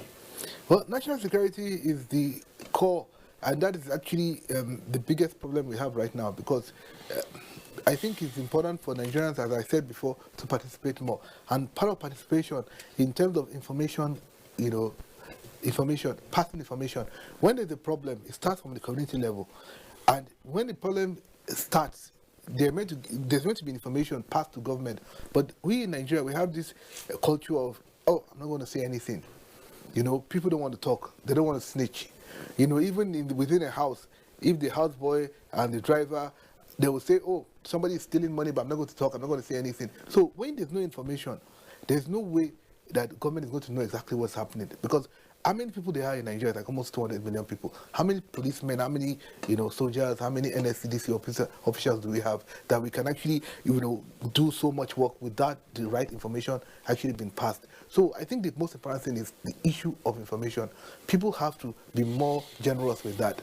And apart from that, people also have to because it's a joint responsibility. In America, for example, they always say it, whistleblower. Over here in Nigeria, when we talk about whistleblower, we always refer to the people that, expose corruption and they get 1 or 2% of whatever they've exposed. Whistleblower should actually be done even if you're not going to get any kind of reward, especially when it comes to security of lives, because these people that are communicating or committing these atrocities, they're from communities. And the people living with them already have an idea of something happening. So they should actually pass the information as soon as possible, even before it even reaches the stage of carrying out attacks. So I think we have to first look at it from that angle. That's the first way. And that's why I always tell people that the traditional rulers have to be given a more constitutional role, because they are the grassroots and they will actually be very, very, very effective in this issue of encouraging their people to actually pass more information, and they will do it in a way that you will not expose yourself to danger. But when it comes to politicizing it and using it against a government, if a government is not performing when all these fundamentals are met, then we can say that the government is actually not doing what it's supposed to do. But if we are not actually giving them the information and we expect them to come all the way from here, all the way to where we live in our local government, I think it's asking for too much. Okay. Up till date, for some time I've not been to my village. If you go to the village and you maybe went out for some engagements and you're back in the late hours, just walking alone, before you get to your family home, somebody will accost you to insist, because they have not been seeing you around. Who are you? We have not seen you for some time. What brought you? Even when they know you're from there, they subject you. That leads me to this question. What role should the citizens play? Because most times it's as though it should be just government. When they hear a bomb blast, government. But for the politicians, when they hear a bomb blast, oh, the government in power. What role should the citizens play?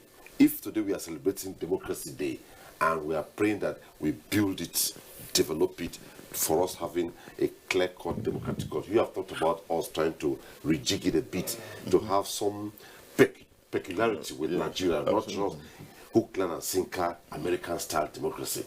So what role should Nigerians as a people, not those in government, play in national security? Yeah, that's a very valid question, no doubt.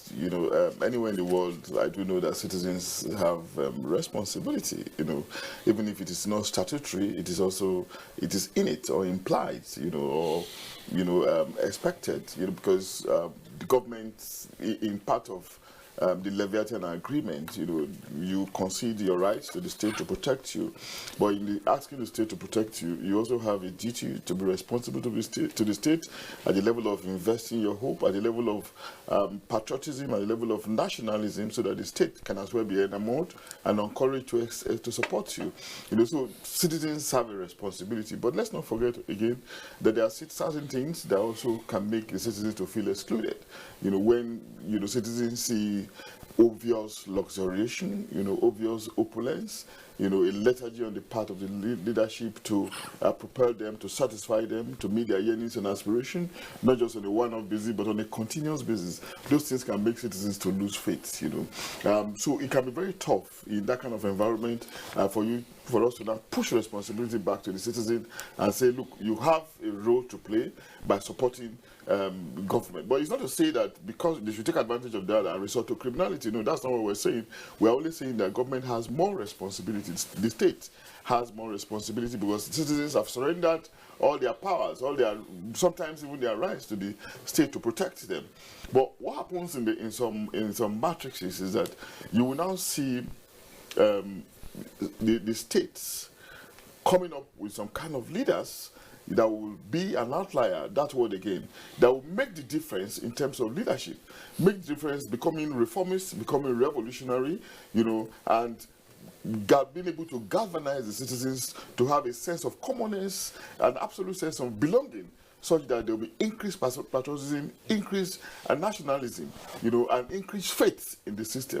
Now, it will take us to some examples. If you see an Israeli citizen now, or a British citizen, or an American citizen, if you compare citizenship in those countries, they are markedly different from citizenship in African countries, because, and of course the reasons are clear, because of the extent to which the states in those countries have gone, to protect the rights, aspirations, and hopes, of those citizens.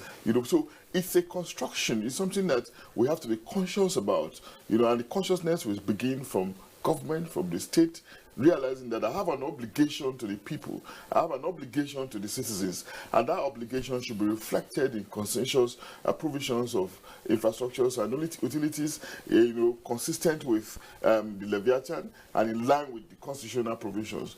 So I agree that there's a dialectical interconnection between the two, but one of them has more advantage, has more role to play, and that one is government in actually pulling in the citizen in terms of arousing a sense of belonging, a sense of appreciation of the entity that the state represents. Okay. Well, on a day like this, years back, you hear June 12 and until it was institutionalized and made a law in the country. June 12 was only heard about in the southwest, mostly in Lagos. On a day like this, here there are holidays, and we are putting something together, and at the appropriate time we'll go to Lagos to take that report. But quickly, it is generally agreed that a turnaround has been witnessed in the aviation industry in the last 6 years in Nigeria, which led to the country in faraway Montreal, Canada, recognized among the 16 countries presented with the recognition in solving aviation security and oversight deficiencies by ICOA out of 139 member countries, even though the pandemic occasioned by COVID-19 rages on. There are success stories in the skies aviation. Correspondent Emmanuel Ayimiro tells us more. Safety skies of Nigeria, always welcoming and friendly to new and existing aircrafts and airlines. The success story in Nigeria's aviation industry started a few years ago when it promised to complete all ongoing infrastructural provision and projects in the sector was made by President Muhammadu Buhari on assumption of office in May 2015. Last year, the Akano Ibiam International Airport Enugu, which was abandoned and later closed for repairs, was completed, launched, and restarted to join the list of other international airports, just like the Port Harcourt International Airport, newly built terminal building, and the Nnamdi Azikiwe International Airport Abuja new terminal, completed between 2018 and 2019. I think this particular government, they have done a lot. And I hear that even at the international airport in Lagos, there's also a massive change. The fact that safety is first in aviation, the instrument landing systems capable of landing aircraft at zero visibility during a severe weather, including Category 3 have been installed in Lagos and Abuja, while other airports got upgraded to Cat 2. The twin most important after infrastructural provision is safety and security. The sustenance of these in the face of COVID-19 pandemic has endeared Nigeria to the International Civil Aviation Organization, ICAO, in 2019. Its 40th Triennial Assembly in Montreal, Canada, presented the Certificate of Effective Implementation of ICAO Standards and Recommended Practices, which was received by the Minister of Aviation, Hadi Sirika. Similarly, the Nigerian College of Aviation Technology, Zaria, has been provided with Boeing 737 full simulator and 6 Diamond trainer aircraft to enhance local capacity and reduce capital flights. This apart from the procurement of a calibration aircraft to enhance safety and improve efficiency of air navigation. Also installed was a multi-purpose aircraft fire training simulator for the college. We will no longer go outside the country to train. We will train here in Zaria and other people will come and train in us. And our own is fully automated. While airlines across the globe are shutting down due to COVID-19 impact, a total of 5 airlines are joining the industry, while 23 others have applied to the NCAA to begin operations. The existing airlines have also been acquiring brand new airplanes. Businessmen with money are welcome to come in and float an airline, and that's why you're seeing these different airlines coming up. These success stories are being capped with the news of Nigeria's dream of floating a national air carrier. It's about to become a reality in 2022, as disclosed by the Minister of Aviation, Emmanuel Ayimiro, NTA News. That was an update on the aviation industry, put together by Emmanuel Ayimiro. I was trying to tell you a story about June 12 until it became institutionalized, backed up by law in Nigeria, courtesy of this administration. On a day like this, Southwest Nigeria used to be the place where June 12 is celebrated. We hear so much about June 12 celebration in Lagos, and that takes us to the next report. The June 12 protest in Lagos has come and gone without the much anticipated violence, thanks to the proactive measures put in place by security agencies. Abolade Salame is at Ojota axis of OFB, the city, to give us a situation report. Hello, Abolade. Thank you, studio. We're live at the Ojota Motor Park, where we had earlier in the day pandemonium caused by some alleged miscreants who came out from their hidings to block the road, denying access to vehicles coming in from Ibadan through Bega, Ojota, and then going to Lagos proper. But the policemen came out in their numbers to restore peace and order. As I speak with you now, Ojota is calm. All the areas we went to, we also saw that the areas are calm. The Commissioner of Police is here with us in Ojota, and he told us that he has gone through the entire state and to ensure that there's law and order. He gave us his words of assurance that he has spoken to his men to ensure that the process is not hijacked. Two are miscreants. We are ready for them. So as early as 2 a.m. now, we have been out. And this is just the 5th place I'm coming. So I've gone to Lagos Island. I've seen that the Lagos Island, the markets are opening now. So I've gone to the toll gate there now. Toll gate, Lekki toll gate is free as every other thing now. We got information to someone to assemble at Mushi. So we've gone to Mushi, so there everywhere is calm. Even on the bridge, Ojota, even Maryland. So the traditional areas of assemblage, we've taken care of those areas. And my directive to my men is that they have rights to protest. It is within the Constitution. But we should be notified and not to take permission from us, but to notify us. Because those who want to protest too, it's our responsibility to protect them. For example, on last week, Monday, yes, about 7th of this month precisely, so Mr. Femi Falana called me, just called me on phone, that they want to have a protest from Ojota under the bridge up to the State House, Ikeja. So he informed me. Immediately, I mobilized my men. We travel with him now from Ojota with the men now up to Ikeja, up to the State House. So at this junction now, right from Allen Junction, going to Radio Junction, going to Agidi Junction, so up to the Alausa Junction. So we stop vehicles for them to move around. That is the current situation here in Ojota. It's back to you in the studios. Thank you so much, Abolade Salami. And that was Abolade giving us an update of what Lagos is today. Now, let's do a comparative analysis. Before June 12th was institutionalized in Nigeria as Democracy Day, on a day like this, Lagos, southwestern part of Nigeria, should be boiling. But from what we have seen, calm and collected.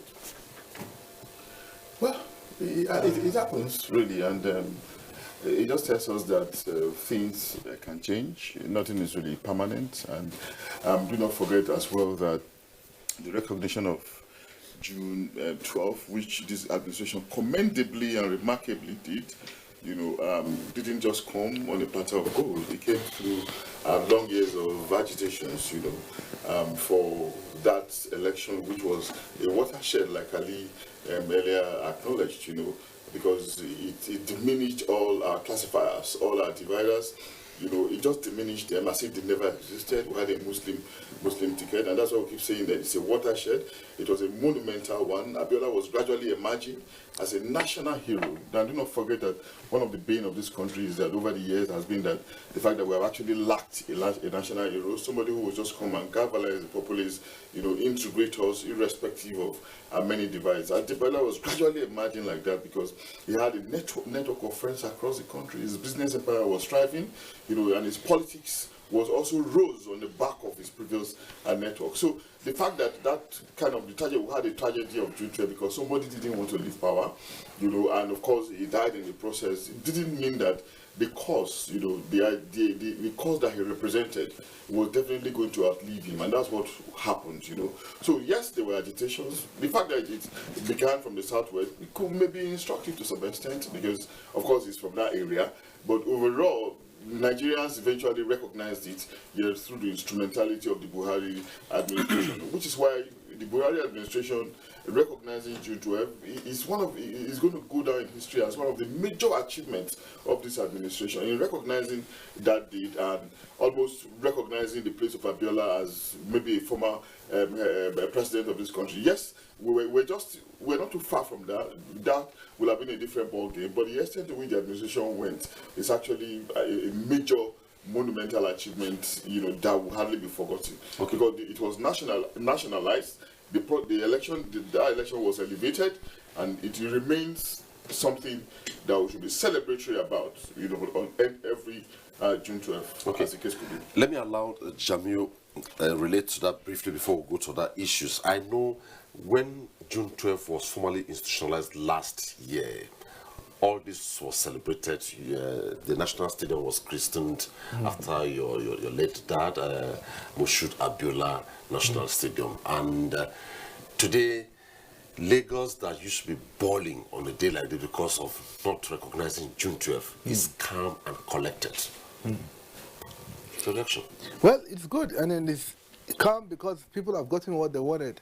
This is something that was very, very, very obvious to everyone, but people, for some reason, refused to recognize it. But one thing is that there's a lot actually gained from June 12th, other than, other than just recognizing my father. We can actually, as a country, use June 12th as a unifying force for the country because it's a time that we all, as the journalist said a couple of minutes ago, we put all the four things, religion, ethnicity, we put all that aside and we voted for what we felt was merit. I think we can go back in that because it's still the same Nigeria. We're still the same Nigerians. If we could do it before, we can do it again. So I think we should look beyond just June 12th as a past date. We should look at June 12th for a future relevance, which is how we as Nigerians can see it at the time that we came together and how we can actually use that to come back together again. Because, when we have all this animosity and all this distrust, we can actually build on what we actually had on June 12th to actually bring or rekindle the passion of our patriotism. Because June 12th, I think we should look at as a source of motivation and inspiration going forward so that we can actually gain from this tragedy more effectively towards the future. I think June 12th should be looked at as a unifier. Okay. When small, medium enterprises are being mentioned globally, Nigeria is always listed first in Africa with the report on women in SMEs. Let's take a listen to that report.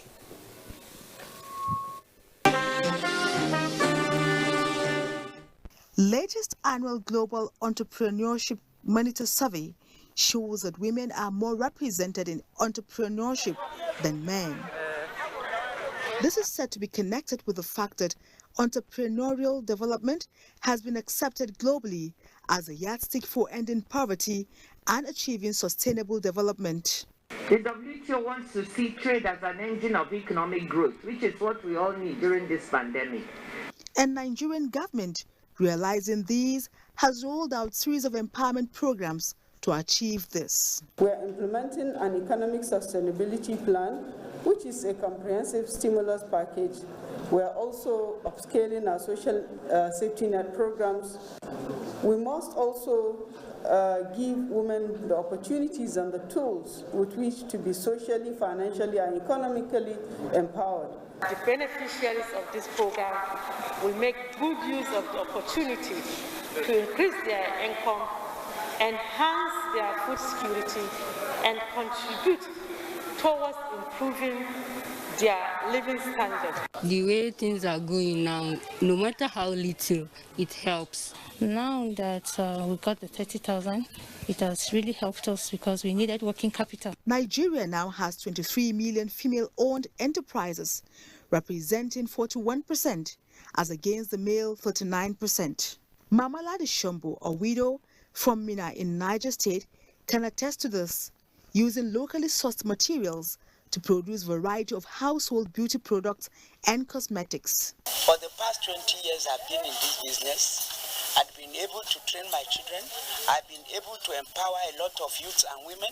I've been able to sustain myself, and I'm self-reliant. Because my products are made from shea butter, and they are natural products. Many more women coming in and expanding their scope and horizons, from textile to agriculture, beauty products, and even venturing into ICT. And this is made from sesame seed, cashew, and tiger nut. Farm in Nigeria, made from sesame, farm in Nigeria. Why can't we add value to what we have? No doubt, the integral role of women as part of economic development is playing out, with more women now contributing more significantly to household incomes and national economic growth. This became more pronounced in the last 6 years of this administration, with more successful stories on women in small, medium enterprises. Momso Damien Dati, NTA News. Thank you so much, Momso Damien Dati. And we shall be going to Kano shortly, as soon as the signals from Kano are up again. Quite revealing there, 23 million female-owned SMEs in Nigeria currently.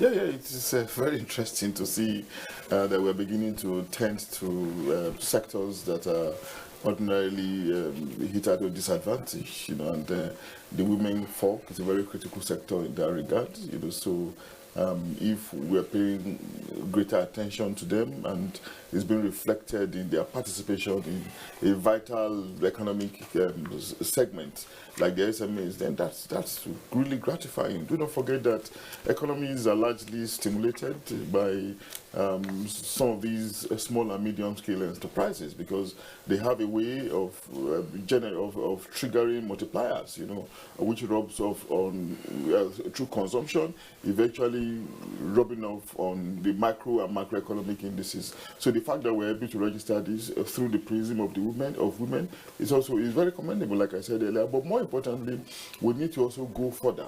We are seeing the increasing recognition of women in the economic sphere. What about in the political sphere? I'm aware that there are bills in the legislature working towards this, but in addition to the bills as well is the need for us to begin changing the narrative around the dominance, around patriarchy, realizing that the women folk, are very, very important across institutions, far beyond the family institution to the secular ones. But again, there are some impediments around culture, around religion, which needs addressing. We are likely silent about these impediments, but we need to begin to make conscious efforts to address to addressing some of these impediments, so that we can move from the level that we are now, which makes us look primitive, look pedestrian in terms of how we recognize vulnerable, disadvantaged groups, to a level where we could say that we are becoming increasingly civilized, because civilization is a wholesome thing, it's a holistic thing. It's not something you look at from only one sector, maybe through development, infrastructures, employment. No, it also comes through our attitude, how we regard ourselves, how we're able to show concern for ourselves, whether you are strong or weak. How do we bring about harmony in the process? So beyond us talking about ethnic harmony, religious harmony, we need to also talk about, the harmony of the sectors. How well are we doing this? It's very important. We are seeing the narrative, we are seeing discussions coming, going towards that line with these statistics you just read out. But we need these things to be sustained, on a much more, on a longer lasting basis. It shouldn't just be a one-off thing. Okay. We are in post-Beijing, and within post-Beijing, we are talking about 12 critical areas of concern. And if by today, by the last report, 23 million female-owned SMEs, would you say truly that conference and now, and indeed, the policy of inclusivity by the current administration is playing out? It's actually playing out, and it's about time, because if we look at countries like India and we give them credit for their economic growth and the four tigers in Asia, we'll find out that a lot of it came from these small and medium-scale businesses. And if we have women given a better role and they are playing a more active role in a commercial activity, then definitely it's going to have a very, very positive multiplier effect in the medium and in the long term for a country to grow. Already, you are from the South, you know that the women there play a very fantastic role, and they're very, play a very positive role in the family, beyond the family setting. And for the fact that this is happening now, it actually gives me a lot of, I'm very optimistic about the future, because this is going to actually have a very, very telling effect very near in the future, and it shows that the level of maturity is changing, and we're having a cultural shift, because before, we encourage women to stay at home and to play a very traditional role, but we can see that Nigeria has actually, or Nigerians have drawn a line on the sand, and we're moving forward. So this is important. But as he said, we also have to carry that into the political angle as well, to make sure that, in the cabinet, a certain percentage are women, and, even in the House of Assembly, House of Representatives, and Senate, because we need women to be more actively involved, because a lot of problems in society are better understood by the people that have that problem, and the female segment of society have unique problems that we as men might not understand. So the more representation they have in the government will actually, go a long way in government being able to, craft policies that will better address the general population, including women, that I believe are more than half of the population of the country. But I hope you don't mind I ask you this. Besides her political stand, your late mom, Kudirat Abiola, would you say, besides her political stand, her women emancipation position, with what you've heard now, is that fulfilling? Yeah, it's fulfilling, because that's actually, all that is happening now is what she has always believed in. As a matter of fact, before entering politics, she was one of the largest suppliers of pharmaceuticals in Nigeria. She was, at one point, importing more than 30, 40 containers a month, at the age of 30, 31 years old. So she always believed in women empowerment. And that's why my sister, Hafsat Abiola, formed the Kudrat Abiola Initiative, so that she can empower women in the grassroots to get more actively involved in business and also in the political atmosphere. And she is now currently the president of Women in Africa. So it is quite interesting. So it's quite revealing and fulfilling. It's fulfilling. Okay. Let's go to Kano. Ali, sorry, your signals dropped, and I was just about asking you this before your signals dropped. I'm still very particular about the media. Mostly, you use the word that there is need for, all the signals have dropped again, and we'll still come back to Kano. That is really beyond our control. Well, you're a media practitioner, more or less. Once a journalist, ever a journalist. Yeah, I'm a media teacher. As much as today you are at the education end, you fall fully within the ambit of the gatekeeping platform of the media. I was just about asking Ali, what role should the media play? Whether we like it or not, the media also has a particular role to play. You won't find a journalist from another clime go to the point of trying to expose the defense arsenals of his country. So what role should the media play in all this, in national security? Often we talked about politicizing security in Nigeria, playing to politics, but the media also have a critical role to play. Absolutely. As a guide. Yeah, I agree with you. There's no role, there's no job really that does not come with some sense of responsibility, because first of all, you exist within the sovereignty, you exist within the confines of a nation, and you have a natural responsibility to the states, to protect the states that you exist in. And it doesn't matter what your organizational motivation is. You first of all have to understand that without the sovereign nation that you're existing in, you may not be able to function well. And that's why we have that ethical obligation, to be responsible. Even in theory, we talk about the social responsibility theory, the libertarian theory. All these things are implied in some of these arguments, some of these notions around the understanding of media. So we have high levels of responsibility. But against that background, we also have to understand that sometimes, again, some of these understandings, some of these notions are reshaped by our lived experiences, our peccadillos, our predilections as a people, which is why the onus is now on the practitioner, to rise above those temptations, those predilections, and privilege the interests of the state above his own interest. That's the clarion call that we have had severally in nations and societies, and that's why you see some media in some nations are freer first, some are much more responsible than the others, because they exist first realizing that their state is supreme, that the interest of their state should be privileged over the interest of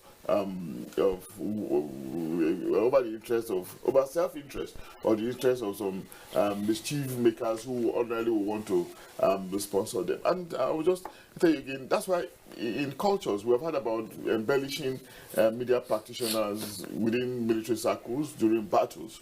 This is not ordinary. It's just for them, rightly or wrongly or correctly or incorrectly, to be restricted, to be moderated in the kind of report that they will do. So they are embellishing them, putting them in the center of action so that they can be much more informed from the point of view of the combatants, not necessarily to stifle them or to prevent them from being from freely doing their job, but for them to be informed from the point of view of the combatant, realizing that there's a nobler role that they are playing, as professionals, and that the forces who are fighting too are also making great sacrifices, playing even a much more nobler role for the nation that they belong to. So these things are processes, but we have to come to that understanding. And again, the space of modern communication technology has made it so much imprecise, so much nebulous, where we have digital media, social media, so you see mischief makers, nihilists, terrorists taking advantage of this. That's the crisis we're also dealing with, the crisis of the age, and that's why we're talking about the need for increased media education, media literacy, so that people can largely be able to discern between the good, the bad, and the ugly. And of course, they will make up their mind, not just take things hook, line, and sinker, because we do not know the extent to which the liberalization of media space will be. It's a continuing thing because technology is growing, but of course, we have overall our own obligation, which is to be responsible citizens, responsible professionals, first and foremost. Okay, just as a recap, I know my colleague Fisayo hinged on this largely, but just a snippet of it. Mr. President's broadcast to Nigerians today, how did it touch you? Well, it was very, very, it hit the nail in the head, because as a writer, the first book I wrote was called Realistic Hopes, and what I emphasized on in that book was youth taking a role, participating. And one thing that the president said was that he wants to actually tackle youth employment. And that book also touched on poverty. I wrote that book around 2012, almost 10 years ago. And that is because I know very well that those two issues are like a ticking time bomb. You don't address them, everything's going to blow up, you know. And like, so in realistic hopes, I kept focusing on that. My hero was actually representing the two. It was poor and it was part of the youth. And at the end of the day, the president, you know, in that country I read about was in Egypt, actually addressed the problem in a speech, and he actually, you know, empowered the youth because he wants to use them to tackle poverty. So I was very, very touched, and I'm very happy that he mentioned what he mentioned. And I'm also happy as well about the issue of like the CBN focusing on agriculture and all of that, because that further touches on what I just mentioned, because with agriculture we can tackle poverty and we can actually create youth employment. So it's like killing two birds with a stone. So the speech hit the nail in the head, and I'm glad that this is his vision for Nigeria, and I'm glad that he also announced he's going to actually come up with another strategy and will give us more details later on. So this is what we need, a visionary leadership, and for us to now as citizens play our own role, because you know, if the head is good and the other part not good, it's not going to work out. So it's like a team effort. So happy about that. Democracy in itself, besides the fact that they will say it's government for the people, by the people, and name it, it has some colorations that you cannot wish away. Permanent interest, no permanent enemies. It keeps evolving. And I know sometime at some point in the discussion, I try to say, is there any way at some point we say, okay, let's now also adjust this democracy we have fashioned after the United States of America to have the full coloration of Nigeria? But in achieving that, let's look at this issue, the elite factor and the evolving Nigerian democracy. That's the fundamental one. Yeah, well, yeah, in any system, really, even from history, the elites often have very significant role to play in the evolution of that society. And when we're talking about elites now, it's not just about those who are lettered, maybe those who are educated. No, elites can be much more involving, you know. It goes beyond the intelligentsia to also include those who can play or who are playing leadership roles in different sectors, like Jamil said earlier, the traditional rulers, the religious leaders, who are probably, they may not be vast in Western education, but as long as they can be opinion molders, you know, they represent a substantial section of the elites. And of course, they are the driving force of change and development, you know, because they first of all they are ordinarily expected to have better understanding, better appreciation, you know, of what situations these situations are. So against that background, you will say that our own elite will have a role to play. But beyond that is also to say that in many years, the elites have failed the people, you know, because they have been the bane of the development crisis. They have been in the center of it, and otherwise we should have made more progress than we're making. But maybe we should also identify for once, you know, the present president. He came in on the back of integrity and credibility, and largely he has sustained that. Even though some people will disagree with this, but he has sustained that because, very much unlike his predecessors, I've never, correct me if I'm wrong, I've never had him building a castle somewhere or building a mansion on a hill. He still remained himself after 6 years in power. I've not heard some of these personal things that we hear about some former presidents or around him, that he's doing this, he's doing that. So he has kept that largely, you know, but maybe we could say that it has not permitted all his rank, all members of his lieutenants or so. That's another argument anyway. But from his own person, you know, even his resources, you can actually argue that it probably looks like his frame to some extent. So to that extent, we could say that, you know, he represents, you know, one shade of the kind of elite that we probably need in this country. Somebody that cherishes some values, some virtues, you know, from where others can learn from. Because those are the kind of exemplars that we need. People who can be differently and positively identified, you know, identified with, you know, some positive things that others can learn from. You know, we do not want a situation where the population of the elite is made up of people who are prebendal, people who are less sacrificial, you know, people who are just interested in festering their nests and those of their families, you know. And that's why we're talking about the failure of institutions, because those individuals, you know, see themselves as being higher than the institutions, whereas it should be the other way around. So a lot more responsibility on the elite as well, you know, and it is not too late. Okay. I hear Ali is back in Kano. Ali, directing this question at you, just listen to me copiously, and because it will be a bit delicate if you don't get it right. Listening to the old stanza of the Nigerian national anthem, if I can recall clearly, it says, Nigeria, we hail thee, our own dear native land, blah, blah, blah. And it now says, though tribe and tongue may differ, in brotherhood we stand. Nigerians all are proud to serve our sovereign motherland. Yes, we now say our rights to compatriot, blah, blah, blah. From the dreams of our forefathers to where we are, the elite factor and Nigerians' development for tomorrow.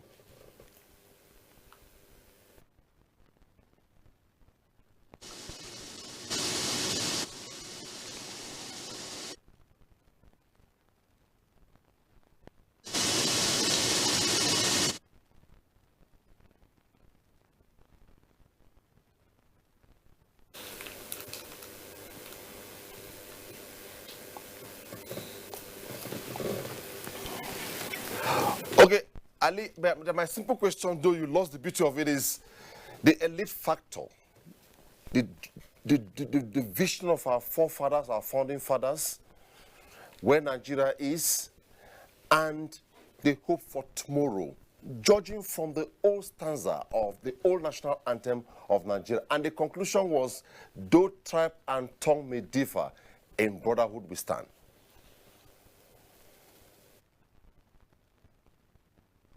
Well, I would say their vision, if what had transpired from post-colonial Nigeria, you see that their vision has not been really realized.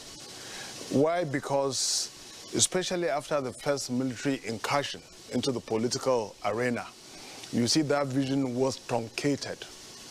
And what happened after the counter coup of July 1966, the efforts of our founding fathers to have a united country, through as encapsulated in that stanza you quoted, of the national anthem, you see that the seeds of discord were sown by the first military coup. Take it or leave it, I think that truncated the vision of our founding fathers. Yes, there were divisions, along the fault lines, but then they were not so prominent as they are today. And I must here also laid at the doorsteps of the elite, the Nigerian elite. Over the years now, the Nigerian, regrettably, they have not really risen above the differences in tribe and tongue and ethnicity. We've had instances even before the colonial intrusion of the divisions along, African societies, they've always been segmented. When the colonial master came, the colonial intrusion tried to wield together, some people say, much dissimilar ethnic groups. But I sometimes disagree with that postulation. Why? Because even before the colonial intrusion and post-colonial Nigeria, you find out that Nigerians have related differently via commerce, leading to fusion of language. There are ethnic groups that are united by their common language. You find out certain words, they are prominent in virtually all the languages, all the major languages. Now, coming back to this, the vision of our founding fathers, vis-a-vis the stanza of the first post-colonial anthem, has it been, certainly we were nowhere where our founding fathers wanted to be. Why? Because of some of these things I listed, the first civil military coup, the counter coup, and the civil war. But what happened after the Civil War? I must say here, immediately after the first Civil War in 1970, was a remarkable healing, thanks largely to the government of General Gowon. If you remember the slogan then, his name, go on with one Nigeria, and then this idea of no victor, no vanquished. And then the government of the day at that time, decisive steps to unite the countries. The NYSC scheme was introduced, if you recall, in 1973. Unity colleges were introduced, and the Nigerian Federation was linked by federal routes, making movement, facilitating trade and commerce among the desperate and various regions, leading to the creation of more states in 1967, which also fostered national unity. For the first time, even before, after Civil War, you find that Nigerians, in no time, the 3 R's, reconciliation, reconstruction, and I've forgotten the 3rd R, leading to the emergence of a #2 citizen from the Southeast, which was quite remarkable. Few nations go through that rapid reconstruction and reconciliation after a civil war. But in between 1970 and 1979, you find that a lot of healing. And then you would think there was hope for a more united Nigeria. But I would say what is causing this discord nationwide is because the Nigerian elite, unfortunately, sometimes they sabotage their enlightened self-interest. What I mean, when they bandy all these fault lines to win election, actually they are sowing the seeds of discord. Elites anywhere without the elite consensus, without the elite having a common vision, and this elite, like Professor Abiodun listed, elites not necessarily have to be lettered or highly educated. Well, it's part of it, because education is about social mobility. What happened? The clergy, the traditional rulers, and people who shape and mold public opinion, they're all part of the elite. But then you find the elite class, they are always having clashing vision and not having a common united front for the progress of the nation. And that's why their followers, they look at them. And someone argued that in Nigeria is truly a classless society, because you find out the elite and the followers and the ordinary folks have the same attitude. And which is regrettable when you have the elite and the ordinary folks, they think and act alike. It's only in this country you have people who are academics, speaking and acting like street urchins. It's only in this country you have people superintending over the level of power, speaking like vagabonds. You find them speaking, you find instances where governors speak like ordinary street urchins. So really here, the Nigerian elite must do a retrospection and really find how their utterances and their action or inaction impacts negatively on the ordinary folk. So Nigerian elite, they have a lot of work to do. It's good for them first to begin with a sincere conversation among themselves, and also to expand the space to give people hope, their followers. Often at times when the Nigerian elite loses, then everybody should lose. We've had instances.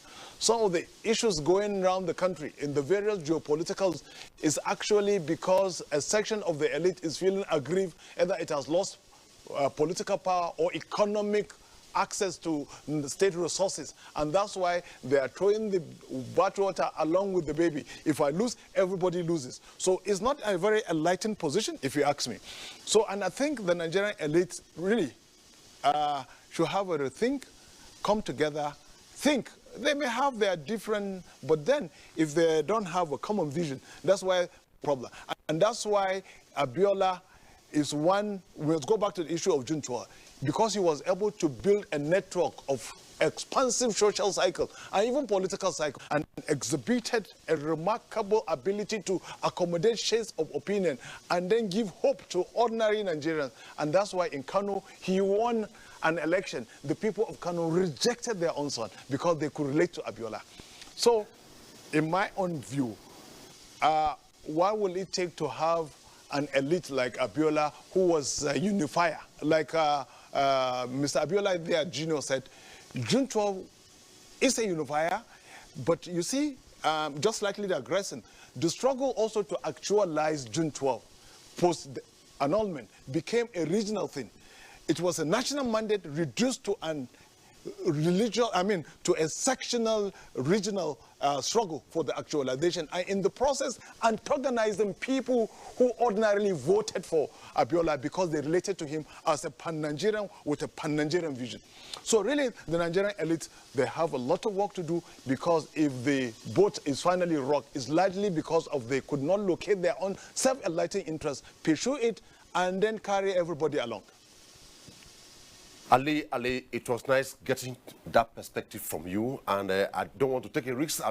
Your signal sites are freezing. I would have said I'd take another shot on you, but at this point, thank you so much for being part of the program, Ali, Deputy President, Nigerian Guild of Editors. Nigerian Guild of Editors. Having me. Joined us from our Kanu station. And moving on now, the shift of Democracy Day from May 29 to June 12th by President Muhammadu Buhari is of great significance, as it is a reflection of the premium the present administration places on sustaining democratic governance, given the political history of Nigeria. The report. One date that has remained on the lips of Nigerians is June 12, which has today become the face of democracy in Nigeria, as the President Muhammadu Buhari administration has instituted it. Nigerians resident in Port Harcourt say the date marked a turning point in Nigeria's long march to democracy. According to them, the annulment of the election did not take away the fact that it has been adjudged the freest and fairest election in the history of Nigeria. It was a time when Nigerians as a whole, for once in their lifetime, said yes. They said that yes resoundingly. By the end of the day, it was truncated. 1993 elections. Well, it's regarded in the annals of this country, it's regarded as the freest and fairest of all the elections, because I was around then and I actually voted. They have, however, called on contemporary leaders in Nigeria to learn from June 12 experience and respect democratic principles and institutions for the sustenance of the world-acclaimed best form of government. We have to disabuse our mind with respect to religion, tribalism, and all that. They call for tolerance and ethnic cohesion among Nigerians for the peace and unity of the country. This is the very popular Isaac Borough Park here in Port Harcourt. This park is named after late Major Isaac Adaka Borough, who died as a soldier in the struggle to keep Nigeria one. In Port Harcourt, Jenny Bassi, NTA News. That report there from Port Harcourt hinges on what we have been talking about. No matter how we look at it, Nigeria remains one. So, yes, the unity of this country is not negotiable. Some people, are clamoring, but I know that they're just a loud minority. But most Nigerians know we've come too far to go back. By the grace of God, I don't think this country is going to split, because God made Nigeria what it is for a reason. When they say it's the giant of Africa, yes, we are still going to reach our potential, but that unity, that giant of Africa status will never leave Nigeria by the grace of God. Whatever misunderstandings we have, whatever conflicts we have, we will solve them, and we will not only get like before, we even get better than before. Thank you very much. Okay. I agree with him with his prayers, because if you look, it's always better to look forward than looking backwards. We've been more than 60 years, as an independent nation, and of course, we have tried, despite all the challenges, to build a commonness. We've tried to unite ourselves, and I do say that there's no country in the world that is completely homogeneous, and there's no country that is completely heterogeneous. What happens is that most of them continue to work and strive, at bringing about harmony as a pedestal for progress, despite their conditions. So Nigeria's case should not be different. We shouldn't look backwards, but we'll try to continue to look forward. And looking forward means that, in our difference, in our diversity, there can be unity and progress. Okay. We look forward to yet another Democracy Day in the year 2022. For this year, that does it for this year's special edition of the program.